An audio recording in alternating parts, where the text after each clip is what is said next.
So ವಾರಕ್ಕೆ ಅಂತ ಇಷ್ಟು ರೆಮ್ಯುನರೇಷನ್ ಅಂತ ಫಿಕ್ಸ್ ಮಾಡ್ತಾರೆ. ಇಲ್ಲಿ ಒಬ್ಬೊಬ್ಬರಿಗೆ ಒಂದೊಂದು ಥರದ ರೇಟ್ ಇರುತ್ತೆ, ನನಗೊಂದು ರೇಟ್ ಇರುತ್ತೆ. ಸೊ ಮೇ ಬಿ ನನಗೊಂದು 25 ಲಕ್ಷದ ಬರ್ತದ ಬ್ರ್ಯಾಂಡ್ ಸಿಕ್ಕಿದೆ. ನನಗೆ 25 ಲಕ್ಷ ಬರ್ತದೆ, ತೂಕ ನನಗೆ ಜಾಸ್ತಿ ಆಗಿದೆ. ಬಟ್ ದುಡ್ಡು ಸಿಕ್ಕಿದ್ದು ಬಹಳ ಕಡಿಮೆ, ಇಷ್ಟೇ. ನಾನು ಇಲ್ಲಿ ಏನು ಕೆಲಸ ಮಾಡ್ತಿದ್ನೋ ಅದ್ರದ್ದು ಡಬಲ್ ಕೊಟ್ಟಿದ್ದಾರೆ. ನನ್ನ ಬಟ್ಟೆ ತೊಗೊಂಡಿದ್ದು ನಂದು ಆಲ್ಮೋಸ್ಟ್ 2 ಲಕ್ಷ ಆಗಿದೆ. ಖಂಡಿತ ಸ್ಕ್ರಿಪ್ಟೆಡ್ ಅಲ್ಲ. ಬಿಗ್ ಬಾಸ್ ಕನ್ನಡ OTT 1 ಕಾರ್ಯಕ್ರಮದಲ್ಲಿ ತಮ್ಮ ವ್ಯಕ್ತಿತ್ವದ ಮೂಲಕ ಹಾಗೂ ಟಾಸ್ಕ್ನಲ್ಲಿ ಬೆಸ್ಟ್ ಪರ್ಫಾರ್ಮೆನ್ಸ್ ನೀಡುವ ಮೂಲಕ ಪ್ರಬಲ ಸ್ಪರ್ಧಿಯಾಗಿ ಗುರುತಿಸಿಕೊಂಡಿದ್ದವರು ಸೋಮಣ್ಣ ಮಾಚಿಮಾಡ. ಬಿಗ್ ಬಾಸ್ ಮನೆಯಿಂದ ಹೊರಗೆ ಬಂದಿರುವಂತಹ ಸೋಮಣ್ಣ ಮಾಚಿಮಾಡ ಇಂದು ನಮ್ಮೊಂದಿಗಿದ್ದಾರೆ. ಅವರ ಬಿಗ್ ಬಾಸ್ ಜರ್ನಿಯನ್ನು ನಮ್ಮೊಂದಿಗೆ ಹಂಚಿಕೊಳ್ಳಲಿದ್ದಾರೆ. ಬನ್ನಿ ಅವ್ರು ಏನು ಹೇಳ್ತಾರೆ ಅಂತ ಕೇಳೋಣ. ಸರ್ ನಮಸ್ತೆ. ನಮಸ್ತೆ ಮೇಡಮ್, ಹೇಗಿದ್ದೀರಾ? ತುಂಬ ಚೆನ್ನಾಗಿದ್ದೀನಿ, ತಾವು ಹೇಗಿದ್ದೀರಿ? ಚೆನ್ನಾಗಿದ್ದೀನಿ sir, thank you. Super. Sir ಹೇಗಿದೆ life after Bigg Boss? Bigg Boss ಆದಮೇಲೆ ಲೈಫ್ ಒಂಥರ ತುಂಬ ಸ್ಪೆಷಲ್ ಅಂತ ಅನಿಸ್ತಾ ಇದೆ. ಒಂದು ಕಡೆ ನೀರು ಬೀರು ಜಾಸ್ತಿಯಾಗಿ ಗಂಟ್ಲು ಹೋಗಿದೆ, ಮತ್ತೊಂದು ಕಡೆ ಸಲೂನ್ಗೆ ಹೋಗೋದಕ್ಕೆ ಟೈಮ್ ಸಾಕಾಗಿರಲಿಲ್ಲ. ಇವತ್ತು ಸಲೂನ್ಗೆ ಹೋಗೋ ಭಾಗ್ಯ ಬಂತು. ಅದಾದಮೇಲೆ ಜನಗಳು ಫೋನ್ ಮಾಡಿ ವಿಶ್ ಮಾಡ್ತಾ ಇದ್ದಾರೆ, ಮೆಸೇಜ್ ಮಾಡಿ ವಿಶ್ ಮಾಡ್ತಾ ಇದ್ದಾರೆ, ಜೊತೆಗೆ ವಾಟ್ ನೆಕ್ಸ್ಟ್ ಅಂತ ಕೇಳ್ತಾರೆ, ತುಂಬ ಅದ್ಭುತವಾಗಿ ಆಡಿದ್ರಿ ಅಂತ ಹೇಳ್ತಾ ಇದ್ದಾರೆ.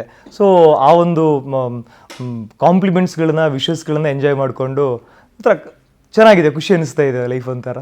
ಇಷ್ಟು ದಿನ ನೀವು ಎಲ್ಲರ ಸಂದರ್ಶನಗಳನ್ನು ಮಾಡ್ತಾ ಇದ್ರಿ, ಈಗ ನೀವೇ ಇಂಟರ್ವ್ಯೂಸ್ ಕೊಡ್ತಾ ಇದ್ದೀರಾ. ಸೊ ಈ ಫೀಲಿಂಗ್ ಹೇಗಿದೆ? ಐ ಥಿಂಕ್ ತುಂಬ ಸ್ಪೆಷಲ್ ಫೀಲಿಂಗ್ ಅನಿಸುತ್ತೆ. ಯಾಕಂದರೆ ತಮಗೂ ಕೂಡ ಗೊತ್ತು, ಸುಮಾರು 1000 ಇಂಟರ್ವ್ಯೂ ಮಾಡಿದ್ದೀನಿ ಸೋಫಾರ್. ಅದು ಕಳೆದ 4 ವರ್ಷಗಳಲ್ಲಿ ಎಲ್ಲ ವರ್ಗದ ಜನರನ್ನು ಕೂಡ ಇಂಟರ್ವ್ಯೂ ಮಾಡ್ತಾ ಇದ್ದೆ. ಬಟ್ ಪ್ರಶ್ನೆ ಮಾಡೋದು ಭಾಳ ಈಸಿ ಅನಿಸುತ್ತೆ, ಆನ್ಸರ್ ಮಾಡೋ ಜಾಗದಲ್ಲಿ ಕೂತು ಯೋಚನೆ ಮಾಡಿದಾಗ ಇದು ತುಂಬ ಕಷ್ಟದ ಕೆಲಸ. ಸೊ ಬಟ್ ನಾನೀಗ ಬಿಗ್ ಬಾಸ್ ಬಂದ ನಂತರ ಬ್ಯಾಕ್ ಟು ಬ್ಯಾಕ್ ಇಂಟರ್ವ್ಯೂ ಕೊಡ್ತಾ ಇದ್ದೀನಿ. ಹಾಗಾಗಿ ಎಲ್ಲೊಂದು ಕಡೆ ಇದಕ್ಕೂ ಕೂಡ ಹೊಂದ್ಕೋತಾ ಇದ್ದೀನಿ. ಗೊತ್ತು ಇದೊಂದು ಸೀಸನಲ್ ಅಂತ. ಸೊ ಈ ಸೀಸನಲ್ಲಿ ಮಾತ್ರ ಇಂಟರ್ವ್ಯೂ ಮಾಡ್ತಾರೆ, ಅದಾದಮೇಲೆ ನಾನು ಅಗೈನ್ ಪ್ರಶ್ನೆ ಮಾಡೋ ಪ್ಲೇಸಲ್ಲಿ ಕೂತಿರ್ತೀನಿ. ಸೊ ಈ ಎಕ್ಸ್ಪೀರಿಯನ್ಸ್ ಆಗಿರಲಿಲ್ಲ. ಪ್ರಶ್ನೆ ಮಾಡೋ ಎಕ್ಸ್ಪೀರಿಯನ್ಸ್ ಇತ್ತು ಲೈಫಲ್ಲಿ, ಆನ್ಸರ್ ಮಾಡೋ ಎಕ್ಸ್ಪೀರಿಯನ್ಸ್ ಸಿಕ್ಕಿರಲಿಲ್ಲ. May be after Bigg Boss ನನಗೆ ಆನ್ಸರ್ ಮಾಡೋ ಒಂದು ಅವಕಾಶ ಸಿಗ್ತಾ ಇದೆ. ಸೊ ಹಾಗಾಗಿ ಈ ಒಂದು ಜಾನರ್ನ ಕೂಡ ಎಂಜಾಯ್ ಮಾಡ್ತಾ ಇದ್ದೀನಿ. ಆ್ಯಕ್ಚುಲಿ 42 ದಿನಗಳ ಕಾಲ ನೀವು ಬಿಗ್ ಬಾಸ್ ಮನೆಯಲ್ಲಿದ್ರಿ.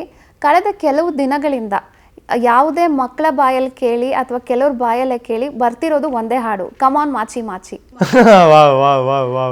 ಇದು ಹೇಗೆ ಅನ್ಸುತ್ತೆ? ತುಂಬ ಸ್ಪೆಷಲ್ ಸಾಂಗ್ ನನಗೆ. ಇನ್ಫ್ಯಾಕ್ಟ್ ನಾನು ಕೊನೆಯ ವಾರದಲ್ಲಿ ಕ್ಷಮಿಸಿ, ಧನ್ಯವಾದಗಳು ಮತ್ತು ಒಂದು ಉಡುಗೊರೆ ಕೊಡುವಂಥ ಒಂದು ಟಾಸ್ಕ್ ಸಿಗುತ್ತೆ. ನಾನಲ್ಲಿ ರಾಕೇಶ್ ಅವ್ರನ್ನ ಆಯ್ಕೆ ಮಾಡ್ತೀನಿ. ಅವ್ರಿಗೊಂದು ನಾನು ಉಡುಗೊರೆ ಕೊಡಬೇಕು. ರೀಸನ್ ಏನಂತಂದರೆ, ನಾನು ಬಿಗ್ ಬಾಸ್ ಜರ್ನಿನಲ್ಲಿ ಆ ಒಂದು ಹಾಡು ಏನು ಮಾಡಿದರು ರಾಕೇಶ್ ಅವರು, ಅದು ತುಂಬ ಸ್ಪೆಷಲ್ ಸಾಂಗ್. ಅಂದರೆ ಒಬ್ಬ ವ್ಯಕ್ತಿಯ ವ್ಯಕ್ತಿತ್ವವನ್ನು ಅಥವಾ ಅಲ್ಲಿ ಹೇಗೆ ಆಟ ಆಡ್ತಾ ಇದ್ದಾರೆ, ಸೊ ಎಲ್ಲವನ್ನೂ ಕೂಡ ಎಕ್ಸ್ಪ್ಲೇನ್ ಮಾಡೋದಕ್ಕೆ ಒಂದು ಸಾಲು ಸಾಕು ಅನಿಸುತ್ತೆ. ತುಂಬ ಸ್ಪೆಷಲ್ ಸಾಂಗ್ ಲೈಫಲ್ಲಿ ರಾಕೇಶ್ ಅವರು ಮಾಡಿದ್ದು. ಕೇವಲ 3 ಜನರಿಗೆ ಮಾತ್ರ ಹಾಡು ಮಾಡಿ ಅಂತ ಹೇಳ್ತಾರೆ. ಆ 3 ಜನರಲ್ಲಿ ನನ್ನನ್ನು ಆಯ್ಕೆ ಮಾಡ್ಕೊಂಡಿದ್ದು ರಾಕೇಶ್ ಅವರು. ಐ ಥಿಂಕ್ ನನ್ನಲ್ಲಿ ಏನೋ ಒಂದು ಸ್ಪೆಷಲ್ ಕ್ವಾಲಿಟೀಸ್ ಕಂಡಿರ್ಬೋದೇನೋ. ಹಾಗಾಗಿ ಹಾಡು ಮಾಡಿದ್ದು ಕಮಾನ್ ಮಾಚಿ ಮಾಚಿ ಮಾಚಿ ಅಂತ. ಈಗ ಒಂಥರ ಹ್ಯಾಶ್ಟ್ಯಾಗ್ ಟ್ರೆಂಡ್ ಆಗಿದೆ ನನ್ನ ಸೋಷಿಯಲ್ ಮೀಡಿಯಾದಲ್ಲಿ. ಮಾಚಿ ಅನ್ನೋ ಪದ ನನ್ನ ಫ್ಯಾಮಿಲಿನೇ ಮಾಚಿ ಮಾಡ. ಸೊ ಅದು ನಾನು ಮಾಚಿ ಅಂತ ಅಲ್ಲಿ ಶಾರ್ಟ್ ಫಾರ್ಮಲ್ಲಿ ಅವ್ರು ಹಾಡು ಮಾಡಿದ್ದಾಗಲಿ ಅಥವಾ ಕೆಲವೊಂದು ಟಾಸ್ಕಲ್ಲಿ ನಾನು ಕಮಾನ್ ಮಾಚೇ ಅಂತಿದೆ, ಕಿರಿಸ್ತಾ ಇದೆ ನಾನು. ಸೊ ಹಾಗಾಗಿ ಮಾಚಿ ಸಾಂಗ್ ಟ್ರೆಂಡ್ ಆಗಿದೆ ಅಂತ ಅಂದ್ಕೊಂಡಿದ್ದೀನಿ. ಸೊ ಕೆಲವೊಂದು ಜನ ನನಗೆ ಟ್ಯಾಗ್ ಮಾಡಿದ್ದಾರೆ ನನ್ನ ಸೋಷಿಯಲ್ ಮೀಡಿಯಾದಲ್ಲಿ. ಸೊ ಹಾಗಾಗಿ ನನಗೆ ನನ್ನ ಹೆಸರಲ್ಲಿ ಒಂದು ಹಾಡಿದೆ ಅಂತ ನಾನು ಹೆಮ್ಮೆಯಿಂದ ಹೇಳ್ಕೋಬೋದು. ಅದು ಬಿಗ್ ಬಾಸ್ ಜರ್ನಿ ಒಳಗೆ ರಾಕೇಶ್ ಅವ್ರು ಮಾಡೋದಂಥ ಹಾಡು. ಸೊ ಕಮಾನ್ ಮಾಚಿ ಮಾಚಿ ಮಾಚಿ ಅಂತ. ಸೊ ಅದು ನನಗೆ ತುಂಬ ಸ್ಪೆಷಲ್ ಸಾಂಗ್ ಲೈಫಲ್ಲಿ. ಹಾಗಾಗಿ ಖುಷಿ ಇದೆ ನನಗೆ.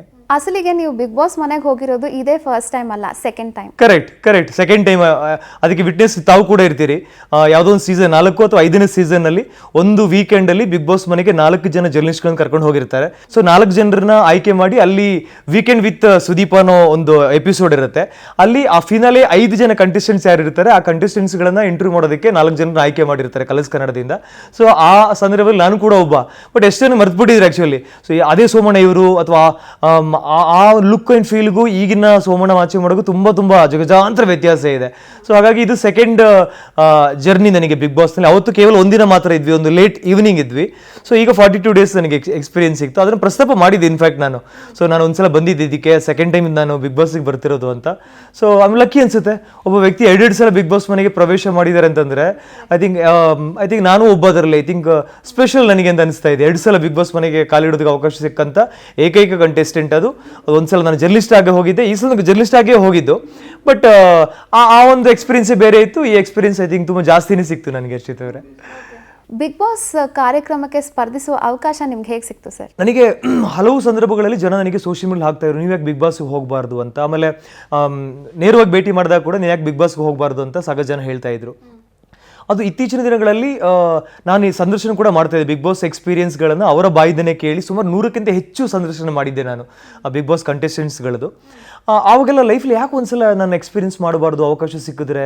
ಯಾಕಂದ್ರೆ ಲೈಫಲ್ಲಿ ಹೊಸದನ್ನು ಎಕ್ಸ್ಪೀರಿಯನ್ಸ್ ಮಾಡೋದು ಕೂಡ ನನಗೆ ಅದೊಂದು ಕ್ರೇಜಿ, ಅದು ಅದನ್ನ ಎಕ್ಸ್ಪ್ಲೋರ್ ಮಾಡಬೇಕು, ಹೇಗಿರುತ್ತೆ ಎಕ್ಸ್ಪೀರಿಯನ್ಸ್ ಅನ್ನೋದು ಕೂಡ ನನಗೆ ಮನಸ್ಸಲ್ಲಿ ಎಲ್ಲೊಂದು ಕಡೆ ಇತ್ತು. ಸೊ ಒಂದು ಫೈನ್ ಡೇ ನನಗೆ ಕಾಲ್ ಬರುತ್ತೆ. ಮೇ ಬಿ ನನಗೆ ಇತ್ತೀಚಿನ ದಿನಗಳಲ್ಲಿ ನಾನು ನನ್ನ ಚಾನಲ್ಗೋಸ್ಕರ ಮಾಡೋ ಸಂದರ್ಶನ ಆಗಲಿ, ಅಥವಾ ಸಾಧಕರನ್ನು ಹುಡುಕಿ ಮಾಡುವಂಥ ಸಂದರ್ಶನ ಆಗಲಿ, ಅಥವಾ ಎಲ್ಲೊಂದು ಕಡೆ ನನ್ನನ್ನು ಜನ ಒಬ್ಬ ಜರ್ನಲಿಸ್ಟ್ ಆಗಿನೂ ಕೂಡ ಇಷ್ಟಪಟ್ಟಿದ್ದರು, ಜೊತೆಗೆ ಒಬ್ಬ ವ್ಯಕ್ತಿಯಾಗಿನೂ ಕೂಡ ನನ್ನ ಜನ ಸಾಕಷ್ಟು ಇಷ್ಟಪಟ್ಟಿದ್ದಾರೆ ಅಂತ ನಾನು ಅಂದ್ಕೊಂಡಿದ್ದು ಆಮೇಲೆ.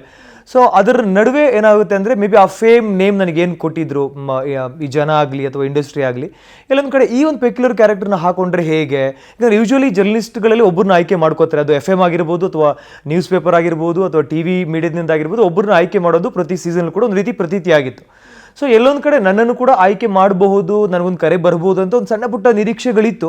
ಒಂದು ಫೈನ್ ಡೇ ಮಲ್ಲಿರ್ತೀನಿ, ನಾನು ಒಂದು ಕಾಲ್ ಬರುತ್ತೆ. ಸೊ ಒಬ್ಬ ವ್ಯಕ್ತಿಯಿಂದ, ನನಗೆ ಅವರು ಆತ್ಮೀಯರು ಕೂಡ, ಜೊತೆಗೆ ನನ್ನ ಭಾಳ ಹತ್ತಿರ ನೋಡಿದಂಥವ್ರು. ಸೊ ಸರ್, ನಿಮಗೆ ಬಿಗ್ ಬಾಸಿಗೆ ಹೋಗೋದಕ್ಕೆ ಇಂಟ್ರೆಸ್ಟ್ ಇದೆಯಾ ಅಂತ ಒಂದು ಪ್ರಶ್ನೆ ಕೇಳ್ತಾರೆ. ಬಟ್ ನಂಗೆ ಒಂಚೂರು ಗೊಂದಲ ಐತೆ. ಏನು ಅಂತಂದರೆ, OTTಗೆ ಹೋಗ್ತಾ ಇದ್ದೀನೋ ಅಥವಾ TVಗೆ ಹೋಗ್ತಾ ಇದ್ದೀನೋ ಅನ್ನೋದು ಒಂದು ಸಣ್ಣ ಕನ್ಫ್ಯೂಷನ್ಸ್ ಇತ್ತು. ನಾನು ಕೇಳಿದೆ, ಈ ಥರ 42 ಡೇಸ್ ಇರುತ್ತೆ, ಸೊ ಅವರ ಒಂದು ಟರ್ಮ್ಸ್ ಆ್ಯಂಡ್ ಕಂಡೀಷನ್ಸ್ ಎಲ್ಲ ಕೂಡ ಹೇಳ್ತಾರೆ. ಕೇಳಿದ ತಕ್ಷಣ ಖುಷಿ ಆಗುತ್ತೆ ನನಗೆ. ಕೂರೋಕ್ಕಾಗ್ತಿಲ್ಲ, ನಿಲ್ಲಕ್ಕಾಗ್ತಿಲ್ಲ. ಯಾಕಂದರೆ ಒಂದು ನಾನು ಹೋಗಬೇಕಾ ಬೇಡವಾ, ಇನ್ನೊಂದು ಪ್ರೊಫೆಷನಲ್ ಲೈಫಲ್ಲಿ ನನಗೆ ಅದಕ್ಕೆ ಅವಕಾಶ ಸಿಗುತ್ತೋ ಇಲ್ವಾ, ಅದು ಅಲ್ಲಿ ಹೋದ್ಮೇಲೆ ನಾನಾಗಿರಬೇಕಾಗುತ್ತೆ. ಸೋಮಣ್ಣ ಮಾಚಿಮಾಡ ಅನ್ನೋ ವ್ಯಕ್ತಿನ ಕೇವಲ ಒಬ್ಬ ಆ್ಯಂಕರ್ ಆಗಷ್ಟೇ ನೋಡಿರ್ತಾರೆ. ಸೊ ಅದರ ಆ್ಯಂಕರ್ನ ಹಿಂದೆ ನೋಡಿದಾಗ ನನ್ನ ಲೈಫು ಕೆಲವೊಂದು ಜನರಿಗೆ ಇನ್ಸ್ಪಿರೇಷನ್ ಆಗ್ಬೋದು, ಕೆಲವು ಜನರಿಗೆ ಅದು ಎಮೋಷನಲ್ ಕಾಂಟೆಂಟ್ ಆಗಿರ್ಬೋದು, ಎಲ್ಲ ಸತ್ಯಗಳನ್ನ ಹೇಳ್ಕೋಬೇಕಾಗತ್ತೆ. ಯಾವುದು ಹೈಡ್ ಮಾಡ್ಕೊಳ್ಳೋ ಪರಿಸ್ಥಿತಿ ಇರೋದಿಲ್ಲ. ಯಾಕಂದರೆ ಅಲ್ಲಿ ನಾನು ಹೈಡ್ ಮಾಡ್ಕೊಂಡು ಹೋದರೂ, ಇಂಥ ವಿಷಯ ಹೇಳಬೇಕು, ಇಂಥ ವಿಷಯ ಹೇಳಬಾರ್ದು ಅಂತ ಅಂದ್ಕೊಂಡು ಹೋದರೂ, ಅಲ್ಲಿ ನಮ್ಮನ್ನು ಹೇಳಿಸೋ ಪರಿಸ್ಥಿತಿ ನಿಲ್ಲಿಸುತ್ತೆ.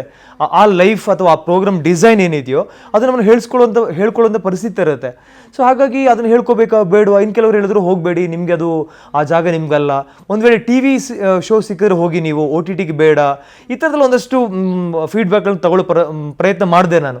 ಬಟ್ ನಾನು ಕೂತ್ಕೊಂಡು ಯೋಚನೆ ಮಾಡಿದಾಗ, 42 ಡೇಸ್ ಯಾಕೆ ಇಂಪಾರ್ಟೆಂಟು, OTT ಸೀಸನ್ 1 ಯಾಕೆ ಇಂಪಾರ್ಟೆಂಟು, ನನಗೊಂದು ಶಾರ್ಟ್ ಟೈಮಲ್ಲಿ ನನಗೆ ಈ ಥರದೊಂದು ಜರ್ನಿ ನನಗೆ ಆ್ಯಸ್ ಎ ವ್ಯಕ್ತಿಯಾಗಿ ನನಗೆ ಯಾಕೆ ಇಂಪಾರ್ಟೆಂಟು, ಎಲ್ಲ ಆಯಮದಲ್ಲಿ ಕೂತು ಯೋಚನೆ ಮಾಡಿ ಕೊನೆಗೆ ಫೈನ್ ಒನ್ ಡೇ ನನ್ನ ಕಾಲ ಅದು. ಸೊ ಜನ ಹೇಳಿದ್ರು, ಹೋಗಿ, ಬೇಡ, ಅವಕಾಶ ಸಿಗುತ್ತೆ, ಅದು ನೀವು ಹಂಗೆ ಮಾಡ್ಬೋದು, ಹಿಂಗೆ ಮಾಡ್ಬೋದು, ಎಲ್ಲ ಫೀಡ್ಬ್ಯಾಕನ್ನು ತೊಗೊಂಡು ಕೊನೆಗೆ ನಂದೊಂದು ಫೀಡ್ಬ್ಯಾಕ್ ಅಂತ ಇರುತ್ತೆ. ಸೊ ನನ್ನ ಫೀಡ್ಬ್ಯಾಕು, ನಾನು ತೊಗೊಂಡ ಡಿಸಿಷನ್ ಅಂತಂದರೆ ನಾನು ಹೋಗಬೇಕು ಅಂತ. ಸೊ ಹಾಗಾಗಿ ಆ ಕಾಲ್ ಬಂದಿದ್ದಾಗಲಿ, ಬಂದಲ್ಲಿಂದ ಅವ್ರದ್ದೊಂದು ಪ್ರೊಸೀಜರ್ ಇರುತ್ತೆ. ನಾವೊಂದು ಆಯ್ಕೆ ಆಗೋ ಪ್ರೊಸೀಜರ್ ಆಗಲಿ, ನಾನು ಅಪ್ರೋಚ್ ಮಾಡಿದ್ದಲ್ಲ, ಅವರಾಗಿ ಅಪ್ರೋಚ್ ಮಾಡ್ತಾರೆ. ಅದಾದಮೇಲೆ ಅವರ ಪೇಪರ್ ವರ್ಕ್ಸ್ಗಳು, ಆಮೇಲೆ ಟೆಲಿವಿಷನ್ನು 1-to-1 ಇಂಟರ್ವ್ಯೂಸ್ಗಳು, ಅಥವಾ ವಿಜುವಲ್ ಇಂಟರ್ವ್ಯೂಸ್ಗಳಾಗಲಿ, ಟೆಲಿಫೋನ್ ಇಂಟರ್ವ್ಯೂ ಆಗಲಿ, 1-to-1 ಇಂಟರ್ವ್ಯೂ ಆಗಲಿ, ಆಮೇಲೆ ಅವರ ಪೇಪರ್ ವರ್ಕ್ಸ್ ಇದೆಲ್ಲ. ಐ ಥಿಂಕ್ ಒಬ್ಬ ವ್ಯಕ್ತಿನ ಹೈರ್ ಮಾಡ್ಕೊಂಬಿಟ್ರೆ ನಾನು. ಅಂದರೆ ಹೈರ್ ಅಂದರೆ ಒಂದು ಫ್ರೆಂಡ್ಲಿ ನನಗೆ ಹೆಲ್ಪ್ ಮಾಡಿದ್ದು. ಅಂದರೆ ಆ ಕೆಲಸಕ್ಕೆ ಅವ್ರನ್ನೇ ಸೀಮಿತ ಇಟ್ಟೆ. ಅಂದರೆ ಲಾಂಗ್ ಜರ್ನಿ ಅದು. ಅಂದರೆ ನಮ್ಮ ನಮ್ಮ ನಮ್ಮ ಹೆಲ್ತಿಂದ ಹಿಡಿದು, ನಮ್ಮ ವೆಲ್ತಿಂದ ಹಿಡಿದು, ನನ್ನ ಪ್ರೊಫೆಷನಲ್ ಲೈಫಿಂದ ಹಿಡಿದು ಎವ್ರಿಥಿಂಗ್. ಫಾರ್ ಎಕ್ಸಾಂಪಲ್, ನಾನು ಯಾವ ಬ್ರ್ಯಾಂಡ್ ಸಿಗರೇಟ್ ಸೇತೀನಿ ಅನ್ನೋದು ಕೂಡ ನಾನು ಅವ್ರಿಗೆ ಹೇಳಬೇಕು. ಆ ರೇಂಜಿನ ಇನ್ಫಾರ್ಮೇಷನ್ ಕೊಡಬೇಕು. ನಾನು ಯೂಶ್ವಲಿ ಯಾವ ಥರದ್ದು ಡ್ರಿಂಕ್ ಮಾಡ್ತಿದ್ದೆ, ಅಥವಾ ನನಗೆ ಹುಷಾರಿಲ್ದಿದ್ದಾಗ ನಾನು ಯಾವ ಥರದ ಟ್ಯಾಬ್ಲೆಟ್ ತೊಗೊಳ್ತೀನಿ, ಜ್ವರಕ್ಕಾಗಲಿ, ತಲೆನೋವಾಗಲಿ, ಅಥವಾ ನನ್ನ ಲೈಫ್ ಸ್ಟೈಲ್ ಏನು, ನನ್ನ ಫುಡ್ ಸ್ಟೈಲ್ ಏನು, ನನ್ನ ನನ್ನ ಫಿಟ್ನೆಸ್ ಸೈಜ್ ಏನು. So long process. ಅಂದರೆ ಎಷ್ಟು, ಐ ಥಿಂಕ್ ನನ್ನ ಲೈಫಲ್ಲಿ ಆ ಥರ ಒಂದು ಎಕ್ಸ್ಪೀರಿಯನ್ಸ್ ಮಾಡೇ ಇರಲಿಲ್ಲ. ಅಂದರೆ ಅಷ್ಟು ಪ್ರೊಫೆಷ್ನಲ್ ಆಗಿ ಮಾಡ್ತಾರೆ. ಅದು ವಯಕಾಮ್ ಆಗಲಿ, ಅಥವಾ ನ್ಯೂಸ್ 18 ಕಲರ್ಸ್ ಕನ್ನಡ ಆಗಲಿ, ಅಥವಾ ಎಂಡೋಮಾಲ್ ಆಗಲಿ, ಆ ಇಡೀ ಟೀಮಿಗೆ, ಇಡೀ ತಂಡಕ್ಕೆ ನನ್ನ ಒಂದು ದೊಡ್ಡ ಹ್ಯಾಟ್ಸ್ ಅಪ್ ನನ್ನ ಕಡೆಯಿಂದ.